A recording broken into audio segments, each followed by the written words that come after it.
ಇದು ನಾನು ಈ ಅಭಿಯಾನಕ್ಕೆ ಕೈ ಜೋಡಿಸ್ತಾ ಇದ್ದೀನಿ ಸರ್. ಇದು ಇಂಟರ್ವ್ಯೂಗೆ ಮಾತ್ರ ಸೀಮಿತ ಆಗಲ್ಲ. ಇದು ಇವಾಗ 30ನೇ ತಾರೀಕಿಂದ 29ವರೆಗೂ ನಿಮಗಂತೂ ಪ್ರಶ್ನೆ ಬಂದೇ ಬರ್ತವೆ, ಬರುತ್ತೆ ಸರ್. ಸಾಕಷ್ಟು ಪ್ರಶ್ನೆ ಬರ್ತವೆ. ಇದ್ರ ಜೊತೆ ನಾನು ಇದ್ದೀನಿ. ನಂಗೆ ಒಂದೊಂದು ನಿಮಿಷದ ನಾ ಅದನ್ನು ಸಾಲ್ವ್ ಮಾಡಿ ನಿಮಗೆ ಕೊಡ್ತೀನಿ. ಆವಾಗ ಅದು ಇನ್ನೂ ಹತ್ರ ಆಗುತ್ತೆ, ಜನರಿಗೆ ಹತ್ರ. ಮಾಡೋಣ ಸರ್, ಮಾಡೋಣ. ಗ್ರೇಟರ್ ಬೆಂಗಳೂರು ಪ್ರಾಧಿಕಾರದ ಬೆಂಗಳೂರು ಕೇಂದ್ರ ನಗರ ಪಾಲಿಕೆಯ ಆಯುಕ್ತರು ಶ್ರೀಯುತ ಜಗದೀಶ್ ಜಿ ಅವರು, IAS ಸಾಹೇಬರು. ಸರ್ ನಮಸ್ತೆ ಸರ್. ನಮಸ್ತೆ. ಈಗ ಮತದಾರ ಪಟ್ಟಿ ಸೇರ್ಪಡೆ ಮಾಡೋದಕ್ಕೆ ಅರ್ಹತೆ ಏನು ಅಂತ ಒಂದು ಸರಿ ಕ್ಲಾರಿಫೈ ಮಾಡಿಬಿಡ್ತೀನಿ. ಓಕೆ. ಮೊಟ್ಟ ಮೊದಲ ಅರ್ಹತೆ ಭಾರತೀಯ ನಾಗರಿಕ.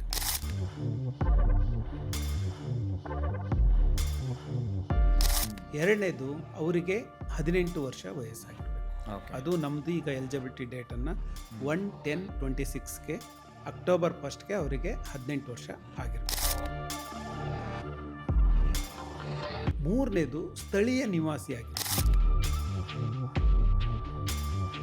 ಅದಾದಮೇಲೆ ಕೊನೆಯದು ಅವರು ದಿವಾಳಿಕೋರರಾಗಿರ್ಬೋದು. ದಿವಾಳಿಕೋರರ ಪ್ರಕ್ರಿಯೆಯಲ್ಲಿ ಸಿವಿಲ್ ಕೋರ್ಟಲ್ಲಿ ದಿವಾಳಿಕೋರರಾಗಿದ್ದಾರೆ ಅಂತ ಅವ್ರನ್ನ ಘೋಷಣೆ ಮಾಡಿ. ಇದೇ 4 ಕಂಡೀಷನ್ ಇರುತ್ತೆ. ಅದು ಬಿಟ್ಟು ಬೇರೆ ಏನು ಕಂಡೀಷನ್ ಇಲ್ಲ. ಅವರು ಯಾರೋ ಡೆಲ್ಲಿಯವರು ಇಲ್ಲಿದ್ದಾರೆ ಅಂದರೆ ಇಲ್ಲಿಯ ಸ್ಥಳೀಯ ನಿವಾಸಿ ಆಗಿದ್ದಂದ್ರೆ ಇಲ್ಲೇ ಅವ್ರು ಅಪ್ಲೈ ಮಾಡೋಕ್ಕಾಗುತ್ತೆ. ಆದರೆ 2 ಕಡೆ ಮಾತ್ರ ಅಪ್ಲೈ ಮಾಡೋದು. 2 ಕಡೆಗೆ ಮತದಾರ ಪಟ್ಟಿ ಇಲ್ಲಿ ಇತ್ತು ಅಂತಂದರೆ ಅಂಥವ್ರ ಮೇಲೆ ಕ್ರಿಮಿನಲ್ ಮೊಕದ್ದಮೆ. 2 ಕಡೆ ಇರೋದನ್ನು ಇಡೀ ದೇಶಾದ್ಯಂತ 2 ಕಡೆ ಇದ್ರೂ ಸಹ ನಾವು ಕಂಡುಹಿಡಿಯೋದಕ್ಕೆ ಸಾಫ್ಟ್ವೇರ್. ಪರ್ಟಿಕ್ಯುಲರ್ ವೆಬ್ಸೈಟ್ ಒಂದಿದೆಯಾ, ಆ ಥರ ಹಲವಾರು ಇದ್ರೆ ಅದೇನು ಅಂತ ನೀವು ಸ್ವಲ್ಪ ಹೇಳ್ಬೋದು? ಇಲ್ಲ, ಒಂದೇ ಅಧಿಕೃತ ವೆಬ್ಸೈಟ್ ಇದೆ. http:/voters.eci.gov.in ಈ ವೆಬ್ಸೈಟಿಗೆ ಹೋಗುತ್ತೆ. ಹಾಗಾಗಿ ಚುನಾವಣಾ ಆಯೋಗದ ಅಧಿಕೃತ ವೆಬ್ಸೈಟಿಗೆ ಮಾತ್ರ ಹೋಗಿ ಅಪ್ಲಿಕೇಶನ್ನ ಫಿಲ್ ಮಾಡಬೇಕು ಅಂತ ನಾನು ಸಾರ್ವಜನಿಕರಲ್ಲಿ ಮನವಿ ಮಾಡ್ತೇನೆ.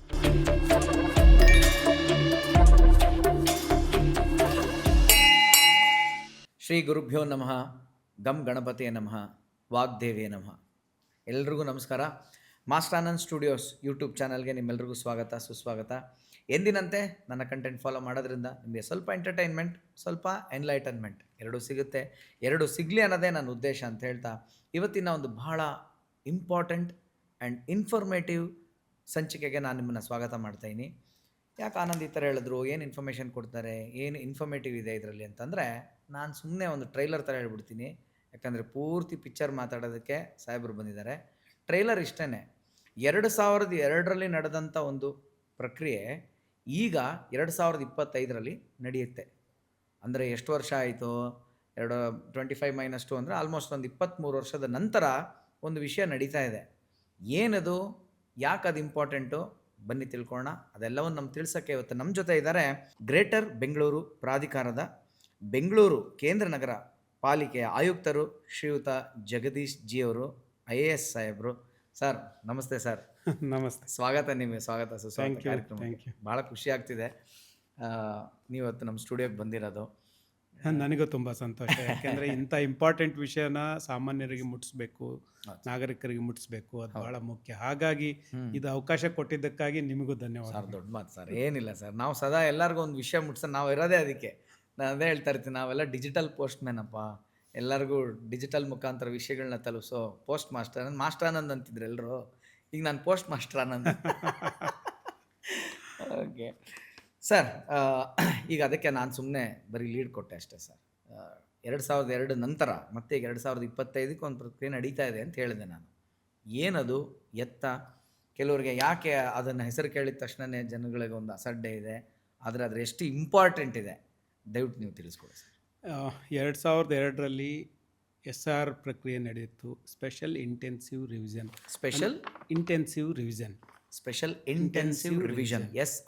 SIR. ಎಲ್ಲರಿಗೂ SIR ಅಂದರೆ ತಕ್ಷಣಕ್ಕೆ ಮತದಾರ ಪಟ್ಟಿ ಪರಿಷ್ಕರಣೆ ಅಂತ ಗೊತ್ತಾಗ್ತದೆ. ಆದರೆ ನಾವು ಪ್ರತಿ ವರ್ಷ ಮತದಾರ ಪಟ್ಟಿ ಪರಿಷ್ಕರಣೆಯನ್ನು ಮಾಡ್ತೇವೆ. ಆದರೆ ಇದು ಭಾಳ ಈಗ 24 ವರ್ಷಗಳ ನಂತರ ಈ ಪ್ರಕ್ರಿಯೆ ನಡೀತಾ ಇದೆ. 2002ರಲ್ಲಿ ನಡೆದಿತ್ತು, ಈಗ 26ರಲ್ಲಿ ನಡೀತಾ ಇದೆ. ಹಾಗಾಗಿ 24 ವರ್ಷಗಳ ನಂತರ ಈ SIR ಪ್ರಕ್ರಿಯೆ ನಡೀತಾ ಇದೆ. ಭಾಳಷ್ಟು ಜನರಲ್ಲಿ SIR ಅಂದರೆ ಏನು ಅನ್ನೋದು ಭಾಳಷ್ಟು ಜನರ ತಲೆಯಲ್ಲಿರುವಂಥ ಪ್ರಶ್ನೆ. ಹಾಗಾಗಿ ನಾನು ಇವತ್ತು ಕ್ಲಾರಿಫೈ ಮಾಡ್ತೀನಿ. ಏನಂದರೆ ಮತದಾರರ ಪಟ್ಟಿಯನ್ನು ಹೊಸದಾಗಿ ಮಾಡುವಂಥದ್ದು. ನಾವು ಪ್ರತಿ ವರ್ಷ ಅದನ್ನು ಅಪ್ಡೇಷನ್ ಮಾಡ್ತಾ ಹೋಗ್ತೀವಿ, ಅಪ್ಗ್ರೇಡ್ ಮಾಡ್ತಾ ಹೋಗ್ತೀವಿ. ಅಂದರೆ ಯಾರು ನನ್ನ ಮತದಾರ ಪಟ್ಟಿಯನ್ನು ಸೇರ್ಪಡೆ ಮಾಡಬೇಕು ಅಂತ ಅರ್ಜಿ ಕೊಡ್ತಾರೋ ಅವ್ರು ಸೇರ್ಪಡೆ ಮಾಡ್ತೀವಿ. ಯಾರ್ದು ಡಿಲೀಷನ್ ಮಾಡಬೇಕು ಅಂತ ಹೇಳ್ತಾರೋ, ತೆಗಿಬೇಕು ಅಂತ ಹೇಳ್ತಾರೋ ಅದು ತೆಗಿತಾ ಹೋಗ್ತೀವಿ. ಆದರೆ ಇದರಲ್ಲಿ ಹಾಗಲ್ಲ. ಹೊಸದಾಗಿಯೇ ಫಾರ್ಮನ್ನು ಕೊಡ್ತೀವಿ. ಅವ್ರ ಮನೆಗೆ ಹೋಗ್ತೀವಿ, ಎನ್ಯುಮರೇಷನ್ ಫಾರ್ಮ್ ಕೊಡ್ತೀವಿ, ಅದನ್ನು ಫಿಲ್ ಮಾಡ್ಕೋತೀವಿ, ತಗೋತೀವಿ, ಅದನ್ನು ಸ್ಕ್ಯಾನ್ ಮಾಡ್ತೀವಿ, ಮತದಾರ ಪಟ್ಟಿ ಹೊಸದಾಗೇ ತಯಾರು ಮಾಡ್ತೀವಿ. ಇದು SIR ಪ್ರಕ್ರಿಯೆಯಲ್ಲಿ ಬಹಳ ಮುಖ್ಯವಾದ ಅಂಶ. ಇರೋ ಮತದಾರ ಪಟ್ಟಿಯನ್ನು ಅಪ್ಡೇಷನ್ ಮಾಡೋದಿಲ್ಲ, ಹೊಸದಾಗಿ ನಾವು ಮತದಾರ ಪಟ್ಟಿಯನ್ನು ಮಾಡ್ತೀವಿ. ನಾನು ಅದೇ ಡಿಫ್ರೆನ್ಸ್ ಕೇಳೋಣ ಅಂತಿದ್ದೆ, ಯಾಕಂದ್ರೆ ಪ್ರತಿ ವರ್ಷನೂ ನಡೆಯುತ್ತೆ. ಮತ್ತು ಇದು 24 ವರ್ಷದ ನಂತರ ಆಗ್ತಿರೋದು ಅಂದರೆ ಏನು ಅಂತ ಸರ್? ಅಂದರೆ ಮತ್ತು ಫುಲ್ ಟೋಟಲಿ ಚೇಂಜ್ ಅಂತಾನೆ. ನಾರ್ಮಲ್ ಆಗಿ ನಾವು ಪ್ರತಿ ವರ್ಷ SSR ಮಾಡ್ತೀವಿ, ಸ್ಪೆಷಲ್ ಸಮ್ಮರಿ ರಿವಿಷನ್, SSR. ಅದಕ್ಕೂ ಒಂದು ಎಲಿಜಿಬಿಲಿಟಿ ಡೇಟ್ ಇಟ್ಕೊಂಡು ನಾರ್ಮಲ್ ಆಗಿ 1 ಜನವರಿಯನ್ನು ಎಲಿಜಿಬಿಲಿಟಿ ಡೇಟ್ ಅಂತೀವಿ. ಅದನ್ನು ಆ 1 ಜನವರಿಗೆ ಯಾರಿಗೆಲ್ಲ 18 ವರ್ಷ ತುಂಬುತ್ತೆ ಅವ್ರನ್ನ ನಾವು ಮತದಾರ ಪಟ್ಟಿಗೆ ಸೇರ್ಪಡೆ ಮಾಡೋ ಪ್ರಕ್ರಿಯೆಯನ್ನು ನಾವು ಸುಮಾರು ಅಕ್ಟೋಬರಿಂದ ಪ್ರಾರಂಭ ಮಾಡಿ ಅವರಿಗೆ ಫಾರ್ಮ್ ಕೊಡ್ತೀವಿ. ಫಾರ್ಮನ್ನು ಅವ್ರು ಯಾರು ಫಿಲ್ ಮಾಡಿ ವಾಪಸ್ ಕೊಡ್ತಾರೆ ನಮಗೆ, ಅದನ್ನು ಫಾರ್ಮ್ 6 ಕೊಟ್ಟವರಿಗೆ ಸೇರ್ಪಡೆ ಮಾಡ್ತೀವಿ. ಅವ್ರ ಮನೇಲಿ ಯಾರೋ ತೀರ್ಕೊಂಡಿದ್ದಾರೆ, ಯಾರೋ ಊರು ಬಿಟ್ಟು ಮನೆ ಬಿಟ್ಟು ಹೋಗಿದ್ದಾರೆ, ಬೇರೆ ಕಡೆ ಸೇರ್ಪಡೆ ಆಗಿದ್ದಾರೆ, ಅವ್ರಿಗೆ ಫಾರ್ಮ್ ನಂಬರ್ 7 ಕೊಡ್ತಾರೆ. ಆ 7ನಲ್ಲಿ ನಾವು ಡಿಲೀಷನ್ ಮಾಡ್ತೀವಿ. ಇದು ನಿರಂತರ ಪ್ರಕ್ರಿಯೆ, ಅಂದರೆ ಪ್ರತಿ ವರ್ಷ ನಾವು ಮಾಡುವಂಥದ್ದು. ಆದರೆ SIR ಇದೆಯಲ್ಲ, ಇದನ್ನು ಚುನಾವಣಾ ಆಯೋಗ ಮತದಾರ ಪಟ್ಟಿಯ ಮತದಾರ ಪಟ್ಟಿಯಲ್ಲಿ ಭಾಳಷ್ಟು ತಪ್ಪುಗಳು ಇವೆ ಅಂತ ಕಂಡು ಬಂದಂಥ ಸಂದರ್ಭದಲ್ಲಿ ಸಮಗ್ರವಾಗಿ ಪರಿಷ್ಕರಣೆ ಮಾಡಬೇಕು ಅಂತ ನಿರ್ಧಾರವನ್ನು ಎಲೆಕ್ಷನ್ ಕಮಿಷನ್ ತಗೊಳುತ್ತೆ. ಅದನ್ನು ಈ ವರ್ಷ ತಗೊಂಡಿದ್ದಾರೆ. ನಮ್ಮದು 3ನೇ ಹಂತದಲ್ಲಿ ನಡೀತಾ ಇದೆ. 2 ಹಂತದಲ್ಲಿ ಬೇರೆ ಬೇರೆ ರಾಜ್ಯಗಳು ನಡೀತು. 3ನೇ ಹಂತದಲ್ಲಿ ಸುಮಾರು 16 ರಾಜ್ಯಗಳಲ್ಲಿ ಈ ಪ್ರಕ್ರಿಯೆ ನಡೀತಾ, ಅದರಲ್ಲಿ ಕರ್ನಾಟಕವೂ ಸಹ ಒಂದು. ಆ ಪ್ರಕ್ರಿಯೆ ಇದೇ ತಿಂಗಳ 30ನೇ ತಾರೀಕಿಂದ ಪ್ರಾರಂಭವಾಗುತ್ತೆ. ನಾವೀಗ ಈ 1 ವರ್ಷದ ಹಿಂದಿಂದ ನಾವು ಕೆಲಸ ಮಾಡ್ತಾಯಿದ್ದೀವಿ. 2002ರಲ್ಲಿ ಯಾರೆಲ್ಲ ಮತದಾರ ಪಟ್ಟಿಯಲ್ಲಿ ಇದ್ದರು ಅವರಿಗೆ ನಾವು 2025ಅಲ್ಲಿ ಯಾರು ಮತದಾರ ಪಟ್ಟಿಯಲ್ಲಿ ಇದ್ದಾರೆ ಮ್ಯಾಪಿಂಗ್ ಮಾಡುವಂಥ ಕೆಲಸ ಮಾಡಿದ್ದೀವಿ. ಅವರು ಮತ್ತು ಅವ್ರ ಮನೆಯವರು ಯಾರೆಲ್ಲ ಇದ್ದಾರೆ, ಪ್ರೋಜಿನಿ ಮ್ಯಾಪಿಂಗ್ ಅಂತ ಹೇಳ್ತೀವಿ, ಅವ್ರ ಮನೆಯವರು ಅವ್ರ ಕುಟುಂಬಸ್ಥರು ಯಾರಿದ್ದಾರೆ ಅವ್ರನ್ನ ಮ್ಯಾಪಿಂಗ್ ಮಾಡುವಂಥ ಕೆಲಸ ಮಾಡಿದ್ದೀವಿ. ಆ ಮ್ಯಾಪಿಂಗ್ ಕೆಲಸವನ್ನು ಇನ್ನೂ ಸಹ ನಾವು ಮಾಡ್ತಾಯಿದ್ದೀವಿ. ಈಗೇನಾಯಿತು, ನಾವು 2025ರಲ್ಲಿ ಮತದಾರ ಪಟ್ಟಿಯಲ್ಲಿ ಯಾರೆಲ್ಲ ಇದ್ದಾರೆ ಅವರಿಗೆಲ್ಲರಿಗೂ ಸಹ ಫಾರ್ಮ್ ಪ್ರಿಂಟ್ ಮಾಡ್ತಾ ಇದ್ದೀವಿ. ಚುನಾವಣಾ ಆಯೋಗದ ಕಡೆಯಿಂದ ಫಾರ್ಮ್ ಪ್ರಿಂಟ್ ಆಗ್ತಾ ಇದೆ. ಎನ್ಯುಮರೇಷನ್ ಫಾರ್ಮ್ ಅಂತ ಹೇಳ್ತೀವಿ ನಾವು, ಗಣತಿ ಏನು ಮಾಡ್ತೀವಿ ಅದೇ ಥರ ಎನ್ಯುಮರೇಷನ್ ಫಾರ್ಮನ್ನು ಪ್ರಿಂಟ್ ಮಾಡಿ ನಮಗೆ ಕೊಡ್ತಾರೆ. ಪ್ರತಿಯೊಬ್ಬ ವ್ಯಕ್ತಿಗೆ 2 ಫಾರ್ಮನ್ನು ಕೊಡ್ತಾರೆ. ಆ 2 ಫಾರ್ಮನ್ನು ನಮ್ಮ BLOಗಳು, ಬೂತ್ ಲೆವೆಲ್ ಆಫೀಸರ್ಸ್ ಯಾರಿರ್ತಾರೆ ಅವರು ಪ್ರತಿ ಬೂತಿಗೆ ಒಬ್ಬರು ಇರ್ತಾರೆ. ಅವರು ಮನೆಗೆ ಹೋಗ್ತಾರೆ. ಸುಮಾರು 250ರಿಂದ 300 ಮನೆಗಳಿಗೆ ಒಬ್ಬರು BLO ಅಂತ ಮಾಡಿ, ಒಂದೊಂದು ಪಾರ್ಟ್ ಅಂತ ಏನು ಹೇಳ್ತೀವಿ, ಆ ಪಾರ್ಟಿಗೆ ಒಬ್ಬರು BLO ಇರ್ತಾರೆ. ಅವರಿಗೆ ನಾವು ಫಾರ್ಮ್ಗಳನ್ನ ಕೊಡ್ತೀವಿ. ಫಾರ್ಮ್ ಕೊಟ್ಟಂಥ ಸಂದರ್ಭದಲ್ಲಿ ಅವರು ಮನೆಗೆ ಹೋಗ್ತಾರೆ. ಮನೆಗೆ ಹೋಗಿ ಫಾರ್ಮನ್ನು ಕೊಡ್ತಾರೆ. ಉದಾಹರಣೆ ನಿಮ್ಮ ಮನೆಗೆ ಬಂದರೆ, ನಿಮ್ಮ ಮನೇಲಿ 2 ಜನ ಇದ್ದೀರಿ, 2 ಜನರಿಗೆ 4 ಫಾರ್ಮ್ ಕೊಡ್ತಾರೆ. ನೀವು 2 ಇಟ್ಕೋಬೇಕು, 2ಅನ್ನು ಸೈನ್ ಮಾಡಿ ನಮಗೆ ಕೊಡಬೇಕು, 4 ಬಿಟ್ಟು.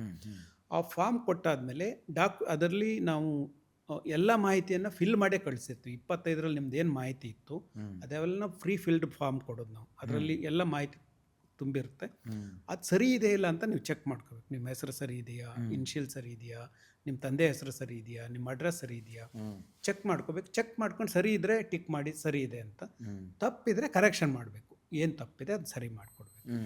ಅದಾದಮೇಲೆ ನಿಮ್ಮ ಫೋಟೋ ಕೊಡ್ತೀವಿ. ನೀವು ಯಾವಾಗೋ ಕೊಟ್ಟಿರ್ತೀರಿ ಫೋಟೋ, ನಿಮ್ದು ಹೌದು ಅಲ್ಲ ಅನ್ನೋಂಥ ಫೋಟೋ ಇರ್ತದೆ. ಹಾಗಾಗಿ ಅದೇ ಇರಬೇಕಾ ಅಥವಾ ಹೊಸ ಫೋಟೋ ಕೊಡ್ತೀರಾ ಅಂತ. ನೀವು ಹೊಸ ಫೋಟೋ ಕೊಟ್ಟರೆ ಆ ಫಾರ್ಮಿಗೆ ಅಂಟಿಸ್ಬೇಕು ಒಂದು ಫೋಟೋವನ್ನು. ಅದನ್ನು ನಮ್ಮವರು ಮತ್ತೆ ಬಂದು ನಿಮ್ಮ ಹತ್ರ ಫಾರ್ಮನ್ನು ಕಲೆಕ್ಟ್ ಮಾಡಿಕೊಂಡು ಹೋಗ್ತಾರೆ. ಉದಾಹರಣೆಗೆ ನಮ್ಮವ್ರು BLO ಬಂದಂಥ ಸಂದರ್ಭದಲ್ಲಿ ಮನೆಯಲ್ಲಿ ಇಲ್ಲ ಅಂದರೆ ಏನು ಮಾಡಬೇಕು ಅನ್ನೋದು ಭಾಳ ಇಂಪಾರ್ಟೆಂಟ್. BLO ಮನೆಗೆ ಬಂದಂಥ ಸಂದರ್ಭದಲ್ಲಿ ಭಾಳಷ್ಟು ಜನ ಕೆಲಸಕ್ಕೆ ಹೋಗ್ತಾರೆ. 2 ಜನ ಇರ್ತಾರೆ, ಗಂಡ ಹೆಂಡತಿ ಇರ್ತಾರೆ, ಅವ್ರ ಮನೆಗೆ ಇರೋದಿಲ್ಲ, ಎಲ್ಲೋ ಹೋಗಿರ್ತಾರೆ. ಆ ಸಂದರ್ಭದಲ್ಲಿ BLO ಬಂದು ಮನೆಗೆ ನೋಡ್ತಾರೆ, ಇಲ್ಲ. ಆವಾಗ ಒಂದು ರೆಡ್ ಸ್ಟಿಕ್ಕರ್ ಅಂಟಿಸ್ತಾರೆ, ಇವ್ರ ಮನೆಯಲ್ಲಿ ಯಾರೂ ಇಲ್ಲ ಅಂತ. ರೆಡ್ ಸ್ಟಿಕ್ಕರ್ ಅಂಟಿಸಿದ್ರು ಅಂದರೆ ಮತ್ತೆ 3 ಬಾರಿ ಅವ್ರ ಮನೆಗೆ ಹೋಗಬೇಕು ಅಂತ. ನಾವು BLOಗಳಿಗೆ ಟ್ರೈನಿಂಗ್ ಕೊಟ್ಟಿದ್ದೀವಿ. ಯಾಕೆಂದರೆ ಕೆಲ್ಸಕ್ಕೆ ಹೋಗೋರು ನಿಮಗಾಗಿ ಕಾಯೋದಿಲ್ಲ, ನಾವು ಅವರಿಗಾಗಿ ಕಾಯಬೇಕು. ಹಾಗಾಗಿ ಒಮ್ಮೆ ರೆಡ್ ಸ್ಟಿಕ್ಕರ್ ಅಂಟಿಸಿದ್ರೆ ನೀವು ಬೆಳಗ್ಗೆ ಅವಧಿಯಲ್ಲಿ ಹೋಗಬೇಕು ಅವ್ರ ಕೆಲ್ಸಕ್ಕೆ ಹೋಗೋಕ್ಕಿಂತ ಮೊದಲು, ಇಲ್ಲ ಸಂಜೆ ಹೋಗಬೇಕು ಅವ್ರ ಮನೆಗೆ ಅವ್ರು ಇರೋವಂಥ ಸಂದರ್ಭದಲ್ಲಿ. ಹೋಗಿ ಅವ್ರಿಗೆ ಫಾರ್ಮ್ ಕೊಟ್ಟು ಫಿಲ್ ಮಾಡಿಸ್ಕೊಂಡು ತಗೊಳ್ಳೋ ಕೆಲಸವನ್ನು ನಾವು ಮಾಡಬೇಕು. ಭಾಳ ಮುಖ್ಯವಾಗಿ ಯಾರ್ಯಾರೆಲ್ಲ 2025 ಇದ್ದಾರೆ ಅವರು ಎಲ್ಲರಿಗೂ ಸಹ ನಾವು ಫಾರ್ಮ್ ಕೊಡಬೇಕು. ಫಾರ್ಮ್ ಕೊಟ್ಟು ಅವರಿಂದ ಕಲೆಕ್ಷನ್ ಮಾಡಿಕೊಂಡು ನಾವು ಅದನ್ನು ಸ್ಕ್ಯಾನ್ ಮಾಡಿ ಮತದಾರ ಪಟ್ಟಿಗೆ ಸೇರ್ಪಡೆ ಮಾಡಿಸ್ತೀವಿ. ಒಂದು ವೇಳೆ ಇಲ್ಲವೇ ಇಲ್ಲ, ಅವರು ಊರಲ್ಲೇ ಇಲ್ಲ, ಆದರೆ ಮತದಾರ ಪಟ್ಟಿಗೆ ಇಲ್ಲಿ ಸೇರಿಸ್ಬೇಕು ಅವರು. ಉದಾಹರಣೆ ಕೆಲವರು ಯಾರೋ ಟೆಂಪ್ರವರಿ ಫಾರಿನಿಗೆ ಹೋಗಿದ್ದಾರೆ, ಈ ಅವಧಿಯಲ್ಲಿ ಬರೋದಿಲ್ಲ, ಇಲ್ಲ ಬೇರೆ ಪ್ಲೇಸಿಗೆ ಹೋಗಿದ್ದಾರೆ, ನೇಟಿವ್ ಪ್ಲೇಸಿಗೆ ಹೋಗಿದ್ದಾರೆ, ಆದರೆ ನಂದು ಮತದಾರ ಪಟ್ಟಿ ಬೆಂಗಳೂರಲ್ಲೇ ಇರಬೇಕು ಅಂತ ಯಾರು ಹೇಳ್ತಾರೆ ಅಂಥವರು ಆನ್ಲೈನಲ್ಲಿ ಅಪ್ಲಿಕೇಶನ್ನ ಹಾಕ್ಬೋದು. ಆನ್ಲೈನಲ್ಲಿ ಈಗ ಫಾರ್ಮ್ ತೊಗೊಳಕ್ಕಾಗಲಿಲ್ಲ ಅವರು ಆನ್ಲೈನಿಗೆ ಹೋಗ್ಬೋದು. ಎಲೆಕ್ಷನ್ ಕಮಿಷನ್ ಆಫ್ ಇಂಡಿಯಾದ ವೆಬ್ಸೈಟಿಗೆ ಹೋದರೆ ಆ ವೆಬ್ಸೈಟಲ್ಲಿ ಎನ್ಯುಮರೇಷನ್ ಫಾರ್ಮ್ ನಾವೇನು ಹಾರ್ಡ್ ಕಾಪಿ ಕೊಡ್ತೀವೋ ಅದು ಅಲ್ಲಿ ಸಾಫ್ಟ್ ಕಾಪಿ ಇರುತ್ತೆ. ಸಾಫ್ಟ್ ಕಾಪಿ ಅದನ್ನು ಫಿಲ್ ಮಾಡಿ ಏನು ನಮ್ಮದು ಫೋಟೋನು ಸಹ ಸ್ಕ್ಯಾನ್ ಮಾಡಿ ಅದಕ್ಕೆ ಹಾಕಿದರೆ ಅದು ಅಪ್ಲೋಡ್ ಆಗುತ್ತೆ. ಅಪ್ಲೋಡ್ ಅಂತ ಸಂದರ್ಭದಲ್ಲಿ ಈಗೇನು ಹಾರ್ಡ್ ಕಾಪಿ ಕೊಟ್ಟಿದ್ರೆ ಏನು ಕೆಲಸಗಳಾಗ್ತದೋ ಮತದಾರ ಪಟ್ಟಿ ನಾವು ಸೇರ್ಪಡೆ ಮಾಡ್ತೀವಿ, ಅದನ್ನು ಇಲ್ಲೂ ಸಹ ನಾವು ಮಾಡ್ತೀವಿ. ಅಕಸ್ಮಾತ್ ಇದ್ದರು ಅಂದರೆ ಮನೇಲಿ ಹೋದಾಗ ಇದ್ದರು ಫಾರ್ಮ್ ಕೊಟ್ಟಿದ್ವಿ, ಅವರಿಗೊಂದು ಗ್ರೀನ್ ಸ್ಟಿಕ್ಕರ್ ಅಂಟಿಸ್ತೀವಿ, ಅಂದರೆ ಅವ್ರ ಮನೆ ನಮ್ಮದು ಎನ್ಯುಮರೇಷನ್ ಆಗಿದೆ, ಫಾರ್ಮ್ ಕೊಟ್ಟಿದ್ದೀವಿ, ಕಲೆಕ್ಟ್ ಮಾಡ್ತಾ ಇದ್ದೀವಿ ಅಂತ. ಇದಿಷ್ಟು ಅವಧಿ ಅಂದ್ರಲ್ಲ ಸರ್, ಎಷ್ಟು ದಿನ ಅವಧಿಯೊಳಗೆ ನಡೆಯುವಂಥ? ಈಗ ಇದೇ ತಿಂಗಳು 30ನೇ ತಾರೀಕಿಂದ ಮುಂದಿನ ತಿಂಗಳು 29ರವರೆಗೂ 30 ದಿನಗಳ ಕಾಲ ಇದೆ. ಒಂದೇ ತಿಂಗಳಲ್ಲಿ ಕವರ್ ಮಾಡಬೇಕು. ಹೌದು ಹೌದು, ಅದಕ್ಕಾಗಿಯೇ BLOಗಳನ್ನ ಒಂದೊಂದು ಪಾರ್ಟಿಗೆ ಒಬ್ಬೊಬ್ಬರು 3 ತಿಂಗಳು ನಡೆಯುತ್ತೇನೆ ಇದು ಅನ್ಕೊಂಡು. ಇಲ್ಲ, ಮತ್ತೆ ಬೇರೆ ಬೇರೆ ಪ್ರಕ್ರಿಯೆ ಇದೆ. ಸದ್ಯಕ್ಕೆ ಈಗ 1 ತಿಂಗಳು ಇವ್ರು ಮನೆಗೆ ಹೋಗಿ ಫಾರ್ಮ್ ಕೊಟ್ಟು ಕಲೆಕ್ಷನ್ ಮಾಡುವಂಥ ಕೆಲಸವನ್ನು ಮಾಡ್ತಾರೆ. ಈ 30 ದಿನಗಳಲ್ಲಿ ಅವ್ರಿಗೆ ನಾರ್ಮಲಾಗಿ ನಮ್ಮದು 250ರಿಂದ 300 ಮನೆಯೇ ಇರೋದು. ಹಾಗಾಗಿ ಪ್ರತಿ ದಿವಸ ಅವರು ಕೆಲವೇ ಮನೆಗಳನ್ನು ಭೇಟಿ ಮಾಡಿದ್ರು, ಎಲ್ಲ ಮನೆಗಳನ್ನೇ ಭೇಟಿ ಮಾಡಲಿಕ್ಕೆ ಸಾಧ್ಯ ಆಗ್ತದೆ. ಹಾಗಾಗಿ ಇದು 30 ದಿವಸ ಸಹ ಹೆಚ್ಚನೇ ಇದು. ಯಾಕೆ 30 ದಿವಸ ಕೊಟ್ಟಿದ್ದೀವಿ ಅಂದರೆ ಯಾರಾದರೂ ಇಲ್ಲ ಅಂದರೆ ನೆಕ್ಸ್ಟ್ ಮತ್ತೆ ವಿಸಿಟ್ ಮಾಡಬೇಕು, 3 ಸಾರಿ ವಿಸಿಟ್ ಮಾಡಬೇಕು, ಹಾಗಾಗಿ ಹೆಚ್ಚು ಸಮಯವನ್ನು ಕೊಟ್ಟಿದ್ದೀವಿ. 30 ದಿವಸ ಆದಮೇಲೆ ಯಾರೆಲ್ಲ ಫಾರ್ಮ್ ಕೊಟ್ಟಿದ್ದಾರೋ ಅದನ್ನು ಸ್ಕ್ಯಾನ್ ಮಾಡಿ ನಾವು ಕರಡು ಮತದಾರರ ಪಟ್ಟಿಯನ್ನು 5/8/2026 ಆಗಸ್ಟ್ 5ಕ್ಕೆ ನಾವು ಕರಡು ಮತದಾರರ ಪಟ್ಟಿಯನ್ನು ಪ್ರಕಟಣೆ ಮಾಡ್ತೀವಿ. ಫಾರ್ಮ್ ಯಾರ್ಯಾರು ಕೊಟ್ಟಿದ್ದಾರೋ ಅವರೆಲ್ಲರ ಹೆಸರು ಅದರಲ್ಲಿ ಇರುತ್ತೆ. ಅದು ಬಂದಂಥ ಸಂದರ್ಭದಲ್ಲಿ ಜನರು ಎಲ್ಲರೂ ಸಹ ಚೆಕ್ ಮಾಡ್ಕೋಬೇಕು, BLO ಚೆಕ್ ಮಾಡ್ಕೋಬೇಕು, ಜನರು ಚೆಕ್ ಮಾಡ್ಕೋಬೇಕು ನನ್ನ ಹೆಸರು ಅದರಲ್ಲಿ ಇದೆಯೋ ಇಲ್ಲ ಅಂತ.